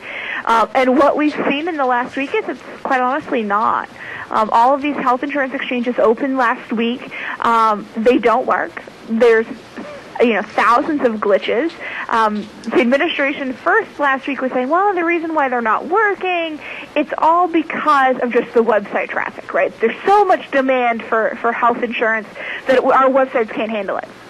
Well, they finally admitted on Sunday night to the Wall Street Journal, actually, there's some problems with the website. The programmers didn't do it right. It's not actually working. So we're going to take this offline every night for the foreseeable future until we can get this fixed. But even if you grant that this was the way to do it, they're sure having problems getting it done. Well, wait a minute, Nicole. Let's back up the bus for a second. Obamacare isn't something that just all of a sudden flew in the south window this afternoon. This has been out there in the making and the processing and the thrust upon us for the last 3 years. Do you mean to insinuate to me that they couldn't have been better organized and had a discussion or two about the possible glitches before they tried to implement it? What's going on here? Yeah, you know what? I'm shocked that if you want to reorganize 17% of the U.S. economy, it's kind of difficult. Yeah, That's absolutely. what they're learning. But now when Jack Lew, and this was offensive to me because the American public, I'm beginning to think, is not real bright and pretty naive. Because the other day when Chris Wallace asked Jack Lew, the Treasury Secretary, he said, Mr. Lew, how many people have signed up? And Mr. Lew tried to avoid the question. He said, well, that's not the question. They have 6 months. And then Mr. Wallace interrupted him again. And he said, I asked you a question about how many have signed up in this debacle of not being able to get on this website. This whole thing just reeks of amateurism. Is that a good title to call it? I think that's a very good characterization, and in fact, I'm not sure if you saw it last night, but Secretary Sebelius was actually on The Daily Show with Jon Stewart last night, and he point-blank asked her the same question, how many people have actually gotten through this whole process? And she said on the air, I don't actually know. We don't know how many people have signed up. Most reports are maybe it's in, a couple thousand people, and there was this great story last week. All of the supporters of Obamacare kept talking about this guy named Chad in Georgia. Chad had gotten through the website. Chad had enrolled. Chad was the poster boy for Obamacare. He wanted it to exceed. He realized his premiums were going to be incredibly more expensive than they otherwise would have been, but he was going to take one for the team and he was going to sign up. And then he gave all these interviews, right? The Washington Post interviewed him, the Wall Street Journal interviewed him, the New York Times, all these major newspapers. And then it came out the next day, he actually hadn't enrolled. That he actually just went on the website and he looked around and he's like, I'm probably going to do this, but I actually couldn't get it all to work anyway. So the poster boy they threw up actually couldn't even get it to work. Let me ask you a question, Nicole, and I asked, I don't know if you know who Dave Bego is, but Dave Bego is very well known all across the United States as a very, very large businessman employing a lot of people, thousands of people, and he's written a couple of books, one being The Devil at My Doorstep, which the Supreme Court is using now, fundamentals from his book against unions, etc. We'll talk more about that later, but I asked him this question yesterday, and I'm going to pose it to you. When Obamacare, in its quote-unquote purest form, 2,900 pages of gobbledygook, went before the Supreme Court and they voted yes, thanks to John Roberts, that it was legal to impose on the American public, then, after the approval by the Supreme Court, Obama and his people went through and made 19 different modifications and amendments. Then they started changing things. Why not revert back to the original form and tell the American public what they did was illegal and this should be null and void and they should start over? Well, I think the administration, if you think back to I think it's important to have the context of how this law was actually passed, right? So if we think back to late 2009, when we're actually debating this law, really with the smallest amount of debate that we had, the Senate had to ram this bill through because Scott Brown was elected in Massachusetts. And the Democrats in the Senate were going to lose their 60 votes that they needed to get things passed. So they rammed it through very quick to try to nullify the results of the Massachusetts election. And then it went back to the House. And the plan all along had been that the House would pass a version, the Senate would pass a version, they'd appoint a conference committee, they'd go through, they'd negotiate, they'd fix all these things. But the Senate had to pass their discussion draft. This was literally the first draft that the Legislative Council had put together. They had to pass it, but at this point now, it went to the House. The House had to adopt it because the Senate didn't have 60 votes. And all they could do is they could make some small changes through an obscure Senate procedure called reconciliation that only allows them to change the budgetary items in the bill. So they made a few small amendments to that process. And the idea all along was that after the 2010 election, they would pick up a seat in the Senate, the Democrats would still have control of the House, and they would be able to then go through and actually change things. Because again, this was the first draft that someone had written. This wasn't the final draft. This wasn't meant to be the final copy. And then the American people sent a very strong message to Washington in 2010 and said, this is not what we wanted, this is not how we want to do it, and they've never been able to amend it. Which is why we've now seen the administration, like you mentioned, has issued a lot of regulatory guidance. The president has just unilaterally done things like delay the employer mandate. They've tried to fix the stuff that just completely doesn't work. And then the rest of us are left suffering, can't even talk this morning, suffering under the stuff that kind of works. Okay, I'm confused, though, and you say, and I want to back up, and I'm not trying to hold your feet to the fire on this, but you say you have looked at and read 2,900 pages of this bill, is that correct? I have read the law, yes. Okay, now... And in my work, refer to sections of it quite often. Okay, now here's my question. When you write a bill such as this that is absolutely earth-shattering and devastating to Americans' healthcare system, whether it's the doctors leaving their professions, or whether it's the higher taxes, or whether it's a future cause of laxity on research for medical diseases or whatever, how many different people, let me ask you this, have written this bill, and has anybody ever stepped up to the plate and said, and raised their hand, I wrote this section or I wrote that section? I want to have faces with names here so that I know who's responsible for this garbage. I've never seen someone say that this, they wrote part of the law. Congress Who did it? Who did it? Who are in charge of writing bills. Basically what happens is a member of Congress or their staff will go to this group of attorneys and say, I want to write a law or I want to write a section that does this. And then these lawyers actually write the text of the legislation. But I've never seen someone come forward and say, and I wrote the section on the individual mandate, or I wrote the section on the employer mandate, or I wrote the section on the 19 other tax increases in this law, or the section where we completely, do all of these other provisions. So in other words, and all of a sudden, we have some background noise all of a sudden. I don't know where it's coming from, but we don't really know who the authors of this are or what their intent was. I mean, nobody really is stepping up and being a name with the face or the signature on Obamacare. We don't know where it all came from. Is it all of a sudden like the Holy Grail? It just appeared? Yeah, we've got a lot of people who actually wrote the text, but I think what's more important is, not the attorneys in the back room who actually wrote it, but it's all of our members of Congress, all of our senators, and then our president who have full, endorsed this law and support it with all of their might. That to me are the people that we really need to hold accountable. All right, now let me ask you. Now you sound like you're a fairly young lady, and boy, do I respect youth because I'm a fairly old guy right now. I think two segments of our society are really going to suffer through Obamacare, and that is, number one, the young people. If they don't sign up, this whole thing could teeter on the brink of disaster because the bill needs their involvement and they're signing up. And the other segment of our society that's really going to suffer because of cutbacks on the coverage to these folks will be the senior citizens. Do you agree or disagree? I think those are two very fair assessments, and I would actually add in a third group of people who are going to suffer, and that's people like, I have a small child. It's people like her, because this law is going to cost us $1.8 trillion over just the next 10 years. And people like my daughter are going to be left to pay for this, right? She's 3 months old. She's done nothing to be involved in any of this. But she's going to, as she grows up, she's going to have to pay for the president and all of his friends' mistakes.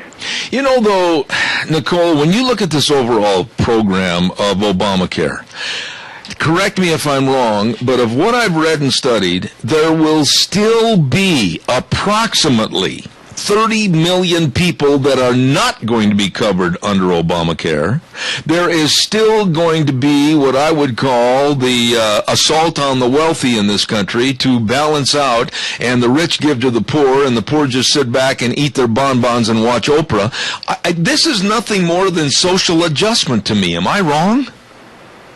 No, I think that's very much along the point. If you think back to 2009, right? If you think back, the president sold this law as doing two things. The president sold this law as, one, providing universal access to health care, and two, he said that it was going to lower premiums for the average family by $2,500, right? Mm-hmm. But if we measure the law based on the president's own criteria as to why we needed this law will fail. As you said, 30 million people will still be uninsured according to the most conservative estimates of the way that it's going to be done. And then second, premiums, instead of going down $2,500 for the average family of four, have gone up $3,000 since the president earned that statement. To me, that's a difference of $5,500. That's not, the most advanced math here. But the president's own guidelines as to how this law should be measured, this law already fails. Absolutely. We have a caller with a question for you, Nicole. Stand by. Quickly, caller. Go ahead, please. Yeah, I'm more of the same as Zeb. I think Obamacare is Hillary care. I think this bill has been around for quite a while, maybe done some more things to it, but I believe that it's been around for a while. All right, well, I'll have her comment on that. What about that statement that it's not Obamacare, it's actually Hillary care looking at and forward past the 2016 elections? What do you think about that? Yeah, I think that a lot of the things that we see in Obamacare were definitely policy proposals that have been sitting on the shelf since, the early 90s. I think there's definitely a lot of roots back into what we've talked about back then. Now, I was criticized here a couple of weeks ago, and I got to share this with you, Nicole. I had a caller call in and say I was dead wrong about the statements that were made by even doctors on my program. I had the very well-known Dr. Elena George from Atlanta on my program, and she said that under Obamacare and its strict restrictions on her income and how she operates her business, many doctors will be leaving the practice, and she said, I may also. I was criticized for that a couple days later, and people said, doctors aren't going to leave. This whole thing's going to be good for medicine. Quickly, before we take the next call, what are your thoughts about that? I think that we're definitely going to see some doctors who are going to reevaluate how their practices are set up and whether or not they want to whether they want to accept patients. I think I look at, Medicaid, which is definitely which is the health insurance plan that the United States offers for low-income individuals, particularly pregnant women and children. And what we see with that is that 30% of doctors nationally do not accept Medicaid patients. Up to 60%, for instance, in the state of New Jersey, don't accept Medicaid patients. Obamacare is modeled a great deal after the Medicaid system, and I think that that's a great example of what's going to happen. Absolutely. Caller, quickly with your question. I'm almost out of time. There's a fourth group of people who are not going to be covered under Obamacare. Because they don't qualify for the subsidies from the federal government. And in the state of Idaho, there has not been expansion of the Medicaid system. So you have 70,000 people in the state of Idaho estimated who are not going to be covered. Now, I assume that's the 30 million that you were talking about earlier. Is that true? Yes, that's part of the 30 million, yes. Thank you. Yeah, there's a lot of different groups that make up that 30 million, but they would definitely be part of that. Once this thing, I don't know how else to describe this, Nicole, except that when I look at Obamacare, and I look at the horrendous increase in fees and taxes, and I look at the horrendous decrease in coverage, a kind of a one-size-fits-all, and I look at 2.5 more years of Obama leading up to 2016, and then I look at possibility that this thing might stay in effect if Hillary takes over the presidency. Our healthcare system could be doomed forever as far as being a progressive healthcare system with the rights of human beings to pick and choose on their own. Yeah, you're depressing me on a Tuesday morning, but I think that you're probably right. I don't mean to depress you, but that's the subject matter. I don't trust Obamacare. I don't trust anything about it because to me it's nothing more than a socialized attempt at more control over the populace. Yeah, and I think unfortunately, many people are going to pay for this experiment, if you will. I agree. You're a sweetheart to come on the program and talk to us about this, and I hope you'll come back. You're an excellent spokesperson with Americans for Prosperity, policy analyst. Now I'm having trouble. Thanks for passing it on to me. Nicole Kading, thanks. God bless you for coming on the show. Great. Have a good day. Thank you. Appreciate it. Nice lady right there, Nicole Kading, and talking about this is ridiculous, Obamacare. And I'll go back and I'm going to say it again. I think the Supreme Court tripped over their tongues. They didn't know what they were talking about, especially John Roberts. But they looked at Obamacare basically in its functioning manner in the book. After they passed on it, then Obama started going, well, I'll give you an exemption. Well, we'll change this. Well, I'm going to make changes here. 19 different changes. So if they passed on it in its original form and now he's made all these changes, that's illegal.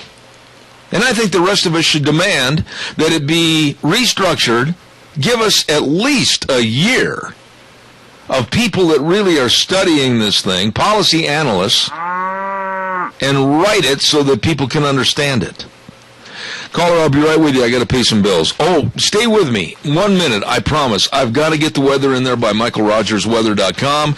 Brought to everybody this hour by Red's Trading Post, 203 5th Avenue South in Twin Falls, in Old Town Twin Falls. The family's been there since 1936. Don't forget the Beretta truck is coming to Red's Trading Post this coming weekend, October 11th at 9 a.m. all the way to October 12th at 5 p.m.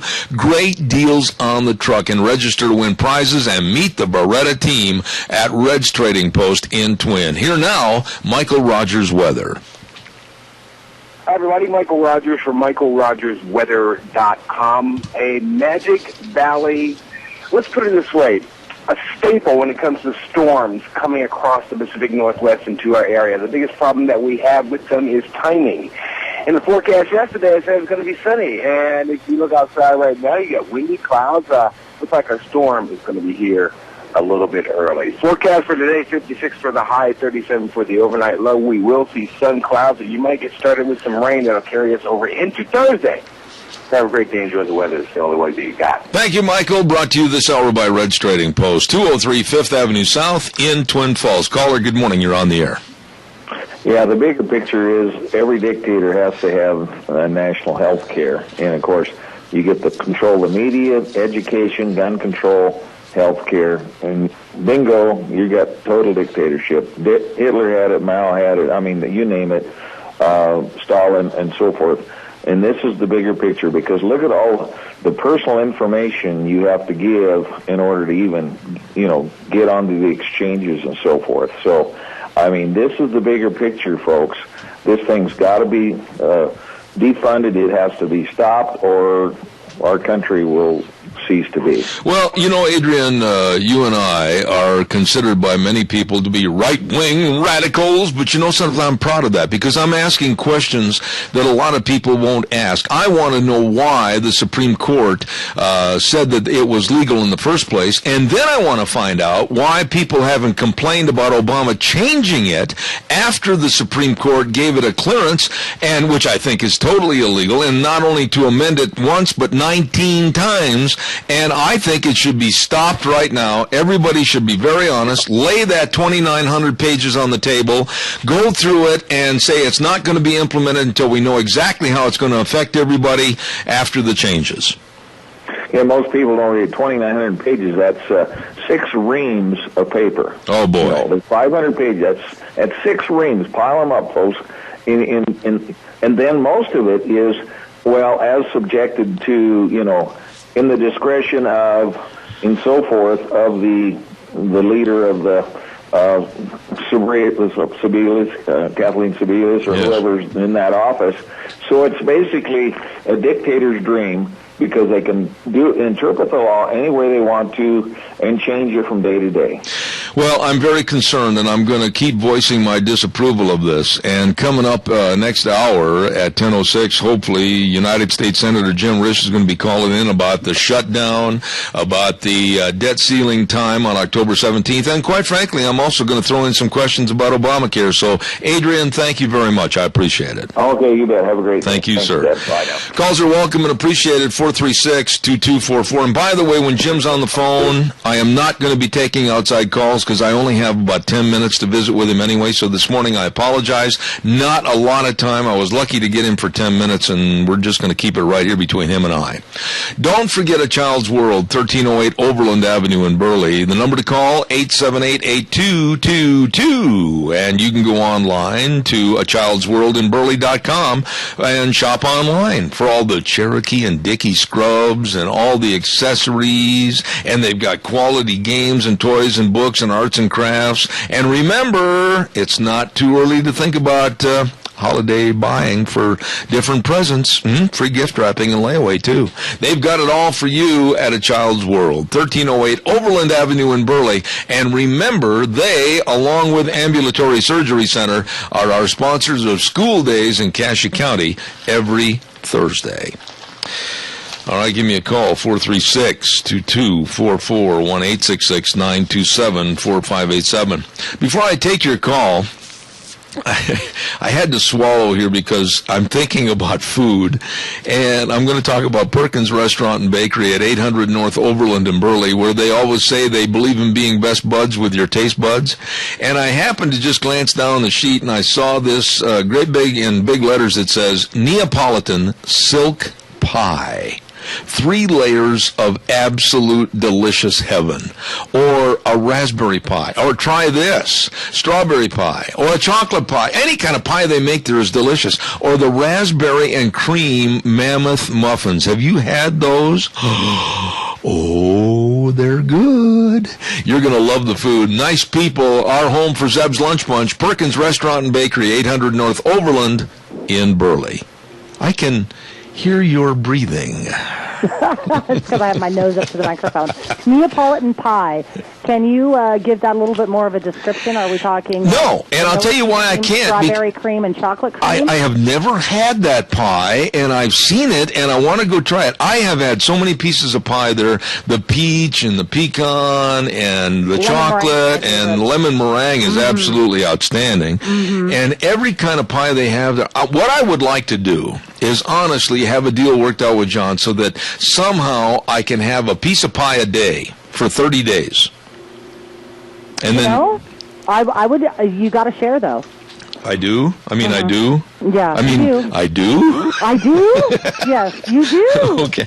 Maybe we could feature up. I tell you what might be better. Okay. Maybe we could feature a pie a month. There you go. And then you take half the pie and I'll take half the pie for an honest appraisal. Yes. That's what has to be done, an honest appraisal. I concur with that. I concur with that. I think that we should make that happen. I'll call John Webster and set something up, and I think we'll start with the Neapolitan pie first. Okay. Because, see, and here's my question. I used to make a Neapolitan cake. Oh, really? And it was actually really good. I would do 1 layer vanilla, 1 layer chocolate, and the cream, or the center of it, was actually a raspberry cream that I would make myself. So that would, instead of strawberry, because the man at the time liked raspberry. So, and then what I would do is when I constructed the cake, the frosting was actually Cool Whip. Stop! And then I would put it in the freezer, and I would freeze it for a day. So when we pulled it out, it would be almost like eating Neapolitan ice cream. Would you please stop? It was good. No, it sounds fantabulous. Don't do this to me.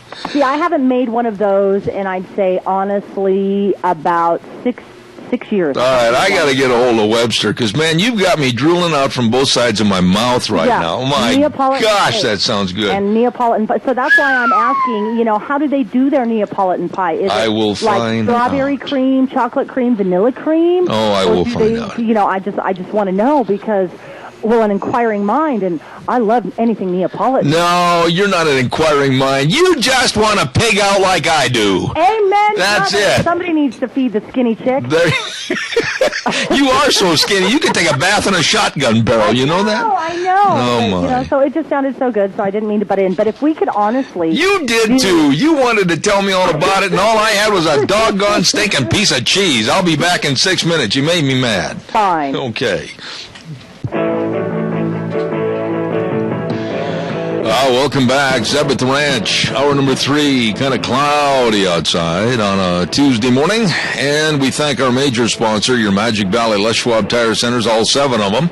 And great service and a great big tire sale going on right now. Along with some of our great advertisers, including Lee's Furniture, Floors, and more at 459 Overland in Burley. And our friends at Western Waste Services, always at your disposal. Get on the route service today. Call them at 734-6969. Also, real fast, I want to remind you Ramsey Heating and Electric can offer rebates on qualified Lennox home comfort systems. Whether it's a gas furnace, air conditioner, or a heat pump, you and your family will enjoy the comfort. As a Lennox independent dealer for over 53 years, they know the climate, they know the equipment, and they've done the shopping for you. Call Ramsey Heating and Electric, 678-0459, and they will try to save you money. You better believe it. Remember, at Ramsey's, they sell warm winters and cool summers. Ladies and gentlemen, I'm going to check with Gina at our main studio right now, over the river and through the woods, and see if we have United States Senator Jim Risch on the line. Yes, we do. Thank you, Gina. I appreciate it. Good morning, United States Senator Jim Risch of Idaho. How are you, sir, this morning? Good. Good to talk with you. Same here, Jim, and I really appreciate you taking the time from a disaster back in Washington, D.C. to talk to us and share with your constituents. They want to know what's going on, and I guess the question is why? Why are we in such a debacle over the shutdown and the debt ceiling? All of this came up and hit everybody in the face, and it didn't need to. Why did this happen? Well, that's a really good question, and I think what you need to do is back up, get up in the air at 30,000 feet and look at this. It probably is one of the most predictable political collisions in history. In 2008, the United States became enamored with Barack Obama. They elected him president. They gave him a Democrat House of Representatives, and they gave him a supermajority in the United States Senate. So they could do anything they wanted to do. And the first thing they wanted to do was to establish another large social benefit program that was going to cost trillions of dollars, which they had the right to do. They won. They had the ability to do it. They had the numbers to do it. And the way they went about it was certainly something that you could criticize them on. They did it by themselves without any input from Republicans, without any sitting down and negotiating or anything else. So they did that, along with, of course, a lot of other things, $1 trillion stimulus and many, many other things. But 2 years later, the American public had it, And they took away the majority in the House of Representatives, and they took away the supermajority in the U.S. Senate. And so now you have split government. So now where are you? Well, Obama says, well, look, we passed this, and so now I need it funded and I need it implemented. And what you have is a Congress, many of whom took an oath to their constituents that if they had elected them and sent them back to Congress, they would do everything they could to dismantle Obamacare and to repeal it and replace it with something that works. So why would anybody think that this was going to work under these circumstances? It's not working, and it's the situation we're in. Now, there's, Republicans blame Democrats, Democrats blame Republicans, but the fact of the matter is it's a situation that you can argue that no one's to blame other than the people who took oaths to their constituents of what they would do, and they're going to stand by those commitments that they made. So that's pretty much why we're in the situation that we're in. In addition to that, these problems always get resolved. I mean, it's going to have to get resolved sooner or later. But the way these things get resolved is through negotiations. And this guy, if they taught a class in political leadership 101, the first thing they would tell you is, number one, you got to sit down and talk to the other side, which he refuses to do. And number two, you got to give your political opponents a way out, particularly if you're holding the upper hand. You can't just humiliate them, embarrass them, and expect that they're going to roll over for you. They're not going to do it. And that's the situation right now, and it isn't a good situation, and certainly it's not something that anybody wants to be in. We don't want to be in a government shutdown, our side, any more than the other side does. It is a political advantage to the other side if you look at the polling, although there certainly isn't the gap there was in 95 as to who the American people are blaming this on. Jim, I got to ask you this question, and bear with me, it's a little lengthy, but when you look at the Obamacare documents of 2,900 pages that went to the Supreme Court, and the Supreme Court, thanks to John Roberts, they passed it, and they said it was legal to impose on the American people, but then the original document was altered 19 times by Obama and his people, and made special gratuities to certain businesses, etc., not to get into Obamacare. Why can't they revert back to the original document and say, wait a minute, you changed it after the Supreme Court okayed it, this should be null and void? Well, that's a really good question, Ted, and I suspect that there's going to be lawsuits to do exactly what you're saying. The other side is, well, we passed it, and it's the law of this country. Well, that's true, but that doesn't mean it can't be changed. I mean, it wasn't written on stone, it was written on paper, like every other law. And we're working hard to try to get it changed and get something reasonable in place. The changes that they have made unilaterally, I don't understand this. I mean, I went to law school. I understand how legislation is passed and how legislation is amended. And it isn't by the president waking up one morning and signing a document that says, well, I'm going to change this law. It doesn't work that way. And so there are going to be lawsuits over that, in my judgment. I don't think there's any question about that. And the bad part about this is it is a tremendous lost opportunity for America. I mean, look, this guy, he's the president of the United States, arguably the most powerful man on the face of the earth. Why wouldn't he say, okay, guys, look, we got some problems here. Let's all sit around the table here and see what we can agree on to make health care better for Americans, to do this with some give and take in it. But he absolutely refused to do that. I mean, he was roundly criticized for not even meeting with the leadership from Congress. And, of course, then he held a meeting, and my guys told me they were in the meeting, he sat down and said, look, I'm not negotiating. What else do we have to talk about? And that was, they then sparred with each other for a couple of hours, but, he says he is not going to negotiate. Well, how do you... Well, I guess he's expecting people are just going to roll over and let him have his way. And I got to tell you, there's a lot of angry people in this town who aren't going to let that happen. Senator, let me ask you this question.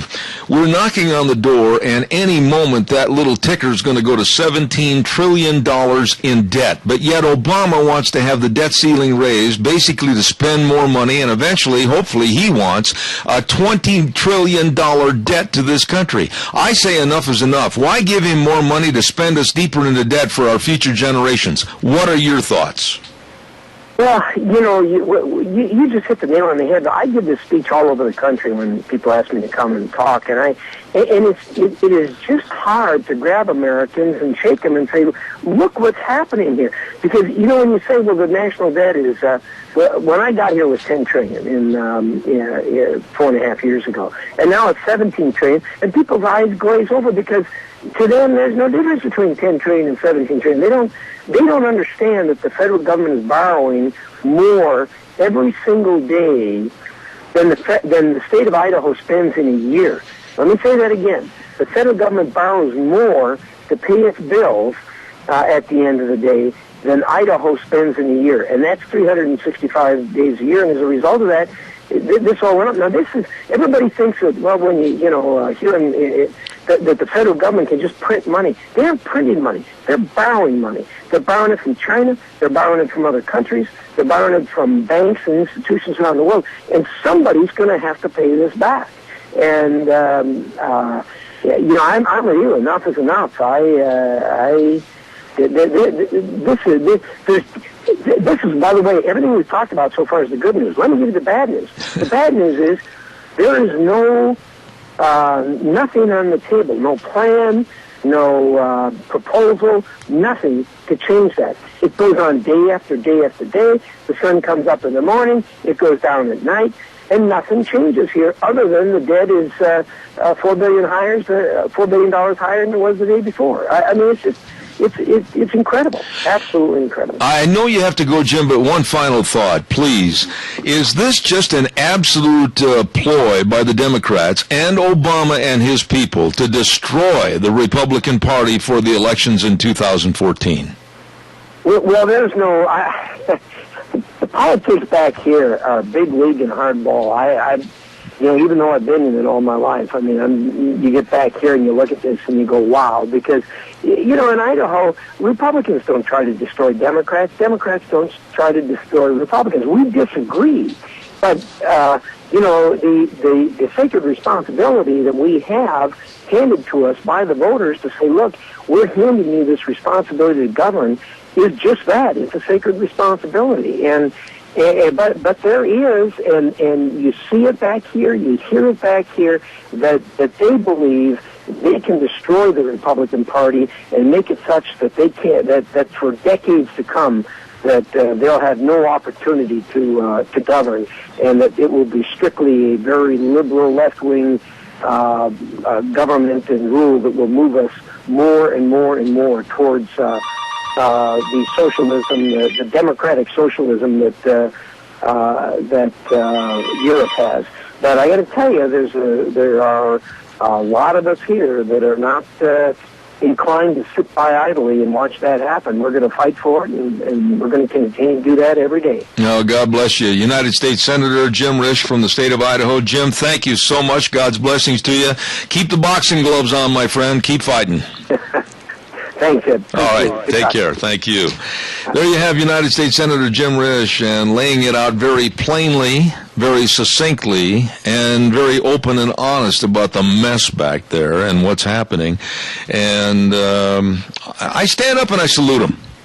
I really do. Him and Mike Crapo, I think they're really standing up against Obama. I remember, and you should too, back to the early days of Obamacare, and it's being brought forth by Obama and his henchmen.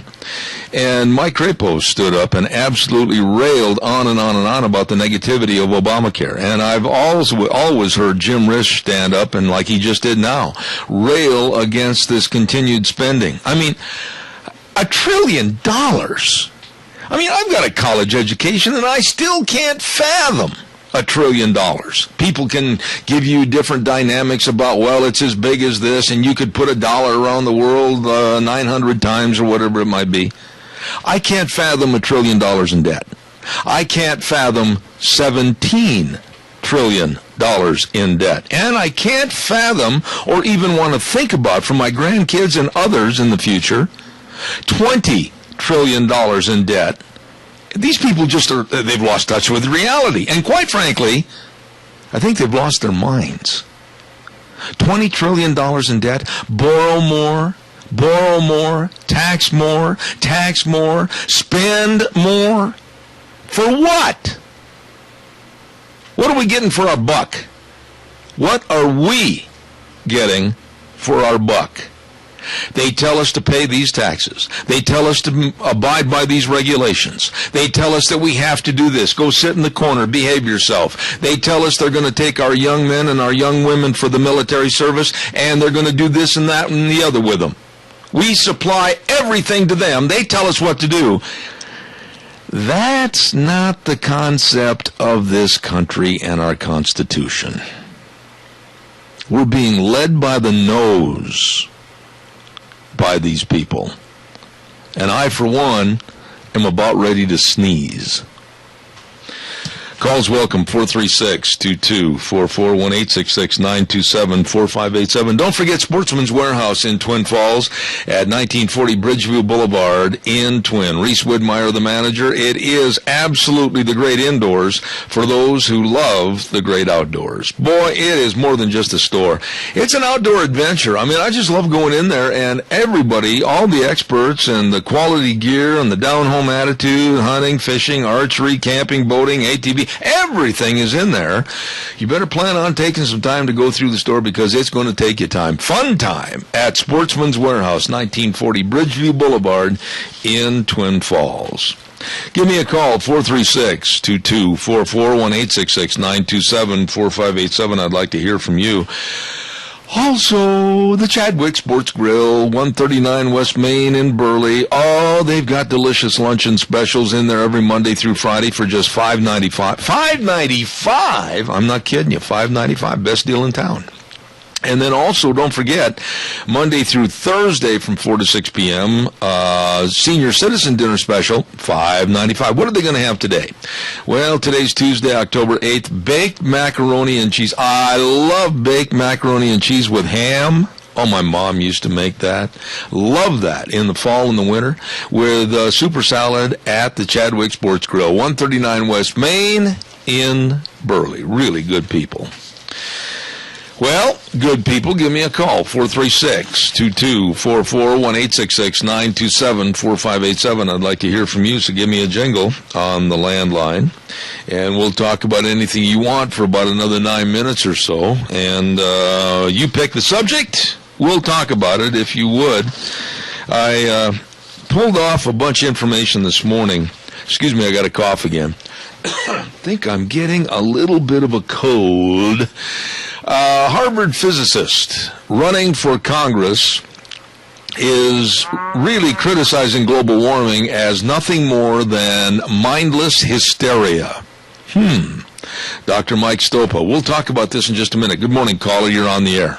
Good morning, Zeb. Hello, Tony. We've got so many people that are flooding into this country from foreign countries that are used to living under socialism, and that they're going on welfare and being supported by the government, and this is what's going to keep this Democratic Party in power. Absolutely. That's something I think about a lot. Well, Frosty and I talked about this yesterday, and caller number 2, don't go away, I'll be right with you. But Frosty and I talked about this yesterday, and it's very, very true. They are basically bringing in and nurturing these people that are absolutely going to become dependent upon the handouts from the Democratic Party. Yeah, the way it's going now, this country is going to be divided into so many different nations. Another 10, 15 years, it'll be unrecognizable. Yeah, and it's going to come apart internally from within. Absolutely. I agree with you, Tony. You've picked it. I think it's time to put a quota system on imports. If that offends somebody, I don't care. I think we need to know who these people are, what they represent. I am sick and tired of seeing some of these groups and clans come in here and then have uprisings against our government, our way of life, our language, etc. I'm fed up with it. I've seen too much of it, and so have you. Amen. Tony, God bless you. Thank you. Thank you. You bet, buddy. Caller number 2, you're on the air. Go ahead. Hey, Zeb, wasn't able to listen earlier this morning, but did you go over with how they're turning away private property business owners inside national parks, and they're spending more money to do that than they were to just run the park in a normal fashion? This is idiocy. This is idiocy, Randy, what's going on in this country. Good people, good, honest, God-fearing business people are losing money over the absolute hypocrisy and demonization of our country and our income through the Obama administration. I have nothing good to say about what the Democrats are doing because it's nothing more than a ploy to destroy any of their opposition. Well, think of it. You would think that, that they realize when we have 17% of the government shut down and nobody really misses it, so they have to intentionally try to bring awareness to the fact that the government is shut down and literally block people from putting up tolls, from being able to, I don't know exactly how it was, but they couldn't go to Mount Rushmore or something. They wouldn't let them take pictures.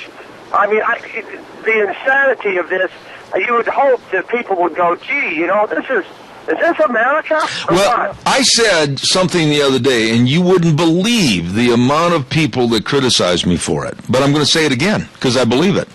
I think the word revolution is not out of the norm right now, because when somebody tells you as an American citizen, you can't go here, you can't worship this, you can't step inside here, this is going to be locked, our vets can't see the memorial of World War II, you can't go to a federal park, whatever, it's time to say, oh, yes, I can. You took my tax money, you used it and abused it, and I am going to, as an American citizen, enjoy the fruits of my labor. And it's time for a revolution in thought, word, and deed.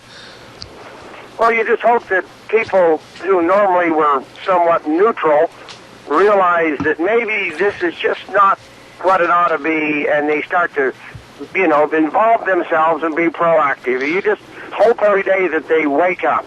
Randy, why in the world are we like a bunch of sheep that all of a sudden these guys in three-piece suits and wingtip shoes are telling us what to do when in essence they work for us? I'm sick and tired of having the employee tell me, the employer, what I'm going to do or not do. Well, that's exactly right. The people that are running the country have never ran a business. None of them, but very few of them have ever been successful or even ran business. And so they just are, it's so wrong. But again, when we withdraw as Christian patriots, we get what we get. Amen. And we are getting the absolute bottom of the barrel right now. That's for sure. Thanks, Randy. Hopefully, again, only in America will we be able to save ourselves. Nowhere else in this world. And the rest of the world is hoping that the American people do what is right. Amen. God bless you, man. Thanks much. I keep going back to this, and it's so simplified. Would all the employers out there, listen to me, whether you own a fast food restaurant or whether you own a irrigation store or whether you're in the tire business, whatever, just think for a minute. You're the boss. You're the owner. And your employees work for you, and you pay them to do the work for you and represent your business. And then all of a sudden, Friday afternoon, they come in and say, well, we're going to do this. We're going to do that. We're not going to do it this way. We're going to do it our way. You keep paying the bills. You keep paying the bills, Mr. Employer, but we're going to do things our way. How long would that work? How long would you put up with that? I don't think you would. But yet here we are, the American taxpayers. We, the people, on the front page of our Constitution. We employ these people to represent us and work for us in Washington, D.C., and yet they turn around and they tell us what to do. Please, look closely. There's something wrong with this picture.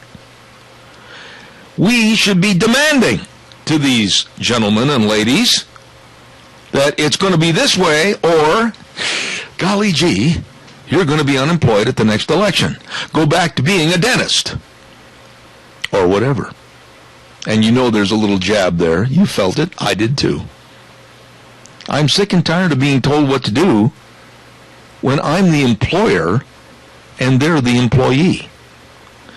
We're going to take a little break and send it back to our main studios, and then lovely lady coming on the air for the next half hour. You're going to and questions are wonderful. Come on in, give her a call. She knows all about energy. She's written a book called Energy Freedom from New Mexico, Marita Noon.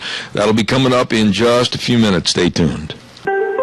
And now back to Zeb at the Ranch on AM 1230 KBAR. To reach Zeb, call 436-2244 or toll free 1-866-927-4587. And now, here is Zeb Bell. Thank you much. Don't forget, on Thursday, we're going to have our second drawing for the newsletter that I put out once a week called Cow Pies and Coffee Cups. And if you are a subscriber, your name is in the hat. If not, you better get signed up right now.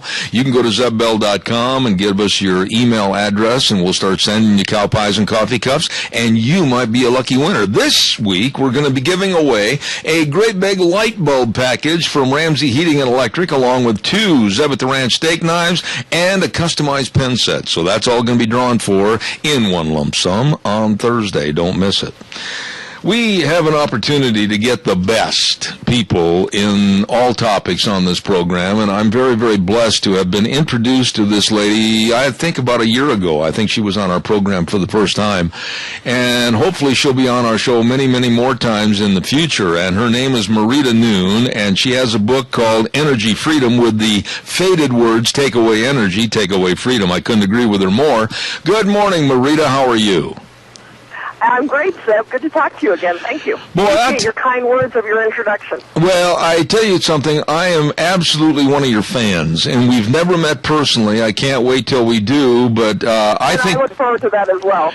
I think what you're doing is absolutely top of the chart. I just think a lot of what you're doing, you're standing up and you're fighting against Big Brother and the idiocy of what the environmentalists are trying to propose, that we all walk around naked and live in a cave and burn buffalo dung. We've got to do something, and we've got to be more vocal. And I said just the segment before you came on the air, it is time for all Americans to realize that these politicians are our employees, and they work for us. And if they want to get their paycheck, they better straighten up and fly right. Your thoughts? I couldn't agree with you more, and they certainly need to be looking out for our interests rather than their own interests, which seems to be what they're currently doing. Marita, it seems like the left, and I can't really give a definitive answer as to why, because their families need energy, they need to go places, they might want a family picnic, whatever, but it seems like the left wants us to be absolutely energy poor. Why? What is the reasoning on this? Well, let me clarify for just a moment. When you say the left wants us to be energy poor, we're talking about the leadership of the left. The general public is just really uninformed. I'm currently at the New Mexico Oil and Gas Association's annual meeting, and I'm sitting at a table with a gentleman here who runs a company, and we were talking about the innovative things the industry is doing to have clean water and so forth, and we were discussing together here how clueless most of the public is. They don't understand. In fact, my current column that's on townhall.com, which is on fracking, I cite a University of Michigan study that it says that the average person, the public, perceives when they hear the word fracking, they see that as the entirety of the multi-month drilling cycle. They don't realize that fracking is really just a very small part of the process that only takes several days. And I just use that one quick example to say that the average person doesn't understand it. Therefore, when the leadership of the environmental movement, the leadership of the left, tells them that, for example, we can get all the energy that we need from the sun through solar panels and that we don't need anything else, people believe it.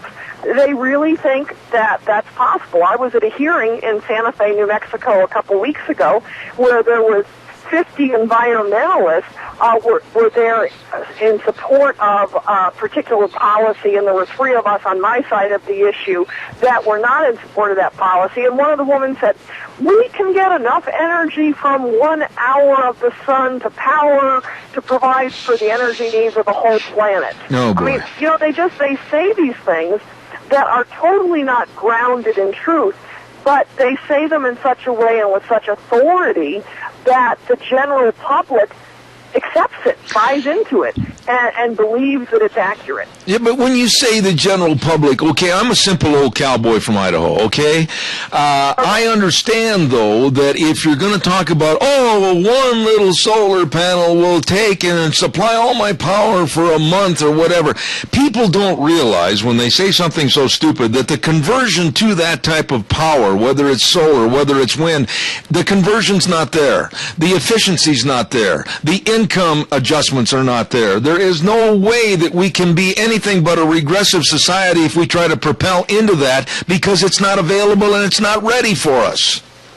Well, and that's the regressive society there is a key thing that you picked up on, and as you commented on the cover of my book, the faded type in the background that says if you take away energy, you take away freedom. And that is totally true. And so the leadership, you asked earlier, you know, why is the left doing this? And I wanted to sort of defend the average person out there a little bit as just being uninformed. But the leadership, it's I believe, sadly, it's specifically about control. I've been writing a weekly column now for more than 2 years, and my mother is a former English teacher, so every week when I write the column, I call Mom and I read it to her, make sure I've got the right grammar, etc. And Mom used to say to me every week as I would read her my column, she would say to me, why are they doing this? They're going to ruin America. And I would say to her, Mom, that's the goal. That's what they're trying to do, and that's what I believe, because they feel a certain group of the population who is in leadership positions, who has a lot of control over the energy policies in this country right now under this administration, they really believe that America has an unfair advantage. And it's in Australia, it's what they call the tall poppy syndrome, that anyone that stands out or excels, you cut them down. And that's kind of what is happening. That's what many people in leadership positions view America, that we've had this unfair advantage and we need to be cut down.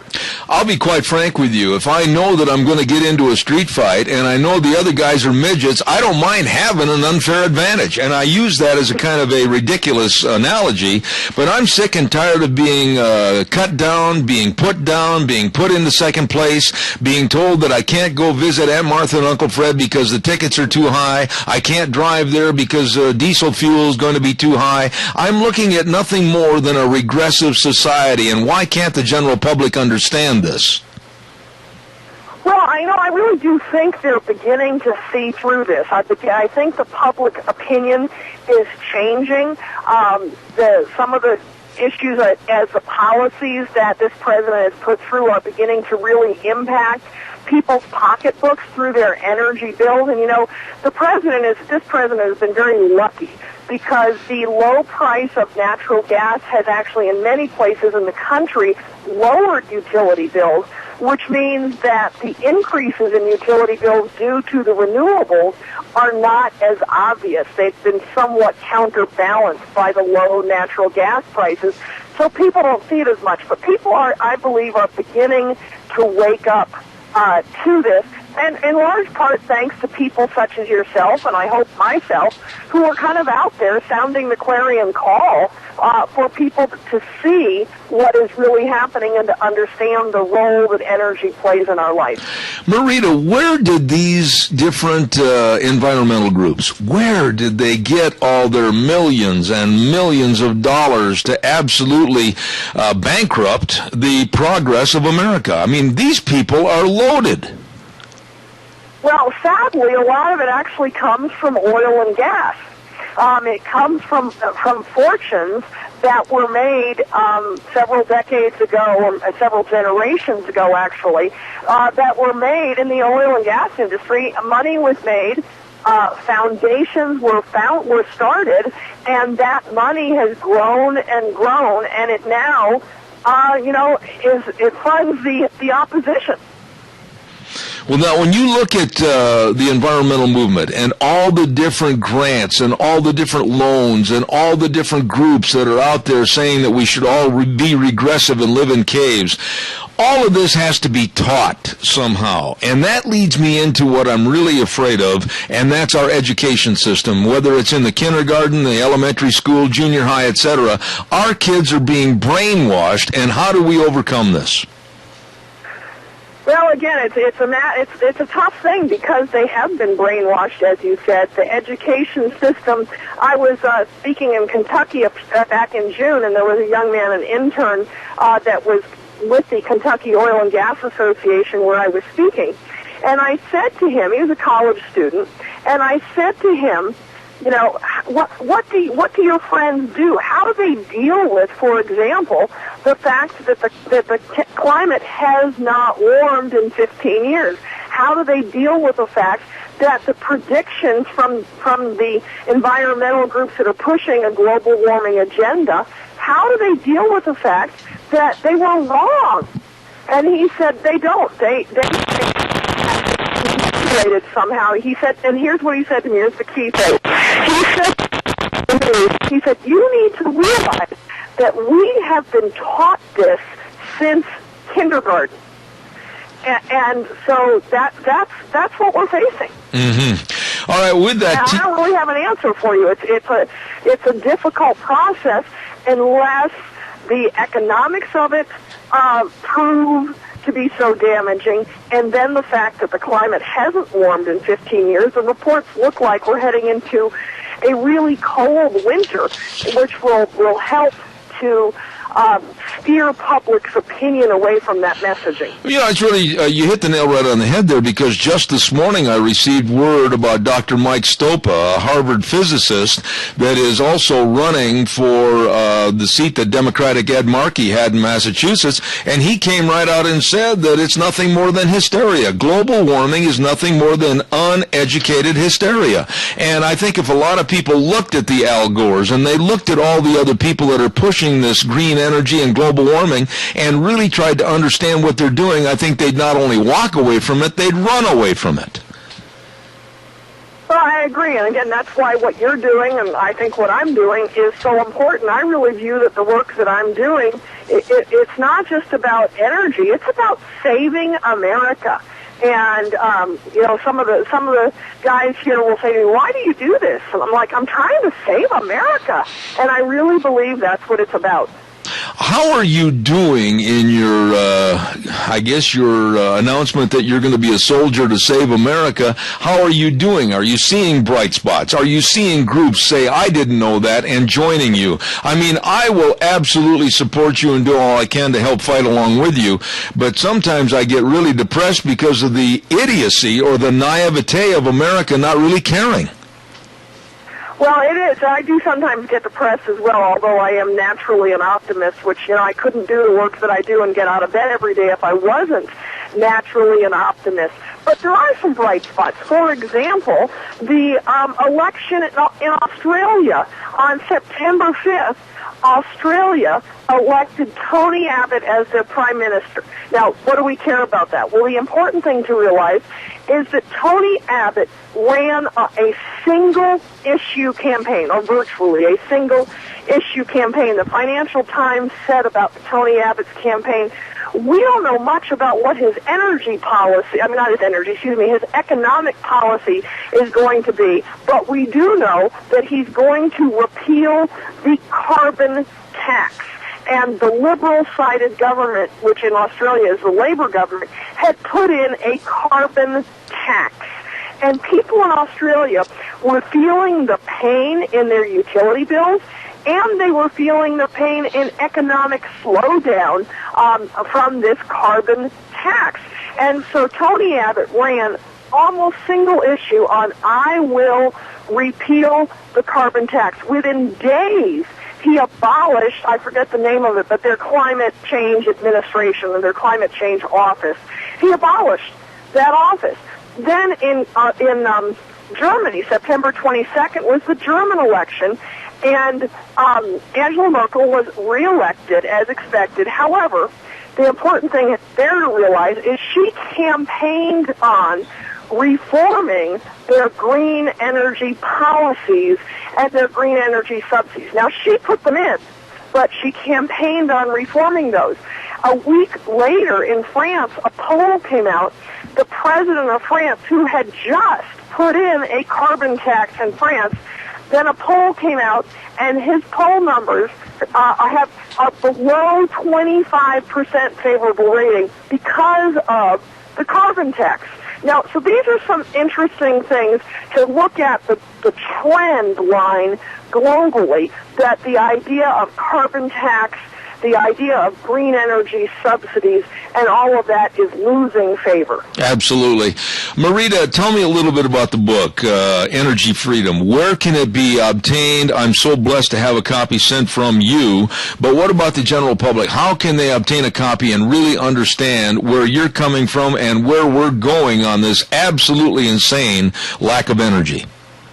Well, it's available on Amazon.com, and so that's the easiest way to get it. In fact, it's really kind of the only way to get it, unless you hear me speak somewhere, but where I always have copies of the book with me. But it's available on Amazon.com, and I wrote the book for the average person out there to help them understand the role that energy plays in their life and the importance of it, and what diminishing our abundant energy supplies means not only for America, but for each individual in this country as well.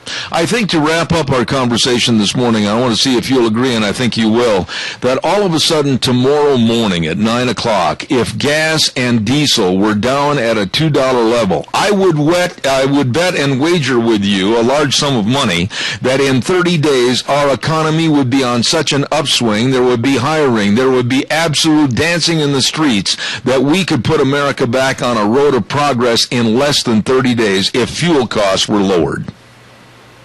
Yeah, it is that important. A lot of jobs are being shipped overseas because of high electricity prices, and many things are held down because of the cost of fuel. And so without a doubt, that is something, and a little longer than 30 days, but we could have, I believe America could be energy independent within a matter of just 2 or 3, 4, 5 years maximum. Absolutely. With the right policies coming out of Washington. Absolutely. It is such a refreshing joy to talk to you and your feelings on this subject. Marita Noon with the book called Energy Freedom. God bless you, and I'll look forward to having you back. I'm going to finish reading the book, and I'll call you again. I appreciate it, Zeb. It's a treat to be with you as well. Thank you. Thank you very much. Very nice lady from New Mexico, Marita Noon. And the book is entitled Energy Freedom, The Role of Energy in Your Life and How Environmentalists Control Its Use. Read the book. She knows all about energy, or the lack of, and I appreciate her being on the program. Oh my, let's talk a little bit here about the Drift Inn, 545 F Street in Rupert. Oh my goodness, on Thursdays, you can enjoy a home-cooked meal by Chef Dave Haley on Thursday evenings at 5 p.m. to closing. It's a meal just like Mom used to make. And also, don't forget, all their dinners start at 5 p.m. Monday through Saturday, and they got banquet facilities and a complete bar and even lodging upstairs. All the rooms and suites include Wi-Fi and private baths, everything at the Drift Inn. Great place, 545 F Street in Rupert. Call ahead, 436-1300. Oh my goodness, it's time for Michael Rogers Weather. We got to get this in real quick. And he is sponsored this hour by Lennox Home Comfort Systems, gas furnaces, air conditioners, and heat pumps. All of this through our friends at Ramsey Heating and Electric at 2600 Overland Avenue in Burley. Here now, Michael Rogers Weather. Hi, everybody. Michael Rogers from MichaelRogersWeather.com. A Magic Valley, let's put it this way, a staple when it comes to storms coming across the Pacific Northwest into our area. The biggest problem that we have with them is timing. In the forecast yesterday, it said it was going to be sunny. And if you look outside right now, you got windy clouds. Looks like our storm is going to be here a little bit early. Forecast for today, 56 for the high, 37 for the overnight low. We will see sun clouds, and you might get started with some rain that'll carry us over into Thursday. Have a great day. Enjoy the weather. It's the only way that you got. Thank you, Michael. Brought to you this hour by Lennox Home Comfort Systems through our friends at Ramsey Heating and Electric, 2600 Overland Avenue in Burley, 678-0459. Whew, got time for some calls. 436-2244, 1-866-927-4587. Give me a jingle. While I'm waiting for your call that I know is coming in, tomorrow on the program, we've got some really heavy hitters. And as if we didn't today, I mean, we had some excellent people again today. Tomorrow, we're going to have Doug Johnson from Colorado on the phone. Then we're going to have our Scows CarQuest Center question and answer man, Jeff Poole. He really knows automobiles. And then we're going to have former United States Congressman Tom Tancredo on from Colorado. And wrap things up tomorrow, we're going to talk about guns with Joe Wolverton out of Utah. Joe's been on our program many, many times. And, boy, little by little, inch by inch, the United Nations and everybody else, the gun control freaks, are doing all they can to limit our Second Amendment with guns, ammo, etc. And Joe's going to spell it out tomorrow. Should be a very interesting, high-energy program tomorrow. Don't miss it. Whew, Gina, give me a break. I'm worn out. This has been a long morning. It's your show. I'm not allowed. You're not allowed to take a break, mister. I'll tell you what, people, I don't think realize, and I never did till I got into it, how tiring radio can be. It can be, especially when it's, you're the only one really doing it. Yeah. And I'm sitting here a little bit different than most talk shows. As Gina well knows, we structured this program different so that basically about 99% of the program is going to be an ad-lib program, the commercials, everything. Mm-hmm. And we kind of like it that way. I do. I really do. And I think my sponsors and advertisers get more of a personal touch than they do with a canned commercial that you hear the same thing every day. Absolutely. And it's been very effective. And then with the addition of Gina running the board and handling the calls, I could not, would not, nor would I even want to try to do it without a board op engineer. I don't think it could be done. I've sat back and I've thought about, in times of when you're away, how I would do the show on my own, and it's really hard. Because of everything is done live read, there is really no stop downs in the show, and so the callers that we get on the air, if somebody were to do this all by themselves, it would be really, really difficult. Well, there's a lot of pre-planning that goes involved. Absolutely, and the thing is, all it would take on a show that's such high energy and fast with different segments and different people is for you to call somebody, maybe while you're able to do a commercial, you're dialing the phone, and then all of a sudden get a busy signal or no answer. Then you as a single, it can't be done, wouldn't be done, and it would sound like you know what. Exactly, it would. And so, having two people, it's always great because, number one, you can bounce off each other. Number two, if there's technical difficulties, that's what I'm here for, is to figure out that while you do your show. Absolutely. Yeah. But a lot of fun. I do have a phone call? No. Oh, okay. Well, just call. You, babe. Why don't you just call me? I can call you on your cell phone. What was the name of that song? Call Me. Who made Call that? Me Maybe. No. Call. It was an earlier song. Not Call Me Maybe. It was Call Me Anytime. Boz Skaggs, Call Me. It might have been. Yeah. It might have been. Yeah. I can't remember. I don't know. I'll walk down through memory with some of the old music. Is that it? This is Boz Skaggs. Let's see. Let's listen. There's also Call Me Irresponsible by Bobby Darin. That's my theme song.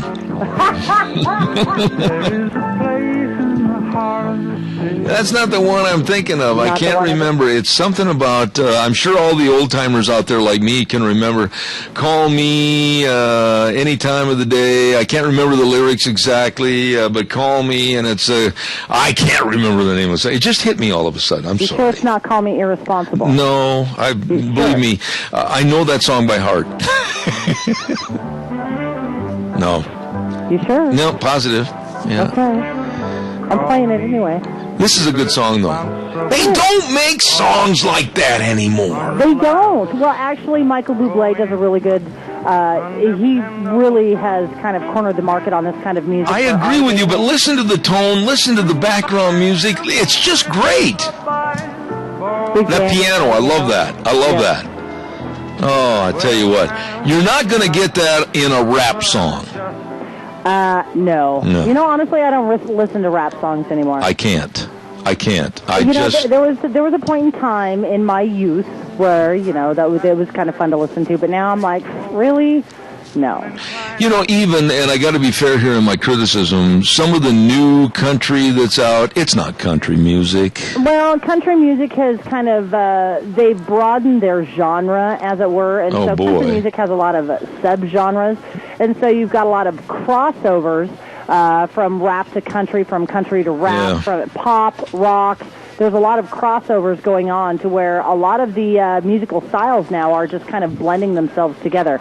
Whether I like it or not. Look at Taylor Swift. There's an example. Exactly. Yeah. You know what? But I like Miss Taylor. I like her too, but her daddy had a lot of money, and I think that didn't hurt her at all in her first record. Oh, well, heck no. Her daddy, I heard rumors that her daddy went out and bought 1 million copies to put that thing on the charts so that everybody thought it was a hot dude.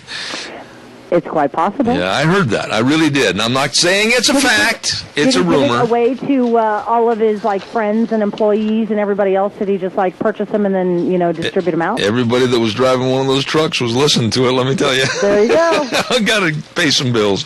Hey, don't forget the 7 great locations of your Magic Valley Les Schwab Tire Centers. Oh my, they've got a big tire sale going on right now. Absolutely, like the Wildcat AT2 on sale, and the Terramax light truck and SUV tire on sale. All the car tires, everything are on sale, and including a lot of the great custom wheels to dress up your four-wheeled wonder. And the best in brake service. I really mean that. The best in brake service to you. And, of course, shocks and struts, front-end alignments, batteries, it's all there. Big, big sale going on right now at these locations. Dave on Blue Lakes and Twin, Mike and Buell, Mike and Jerome, the Twist family and Paul, Lane and Rupert, John on Poline in Twin Falls, and Randy on Overland and Burley. The best. Your Magic Valley Les Schwab Tire Centers. Well, I'm going to wrap it up and put it back in the box and give it over to Gina. I'm going to say, okay, here, it's yours. Do something with it. I'm out of here. I'm done for the day. For the next whole 2 minutes? Is that a hint? No, I'm just saying. I'm kind of giggling. No, you're giggling because I forgot to call you yesterday again. You did. And I will call you immediately after we're off the air, and we'll cut those promos. And call me. Okay, I will. 5 minutes and call me. I will. And until tomorrow morning at 8:06, Zeb at the Ranch. God bless you and your family. The way things were are the way things ought to be.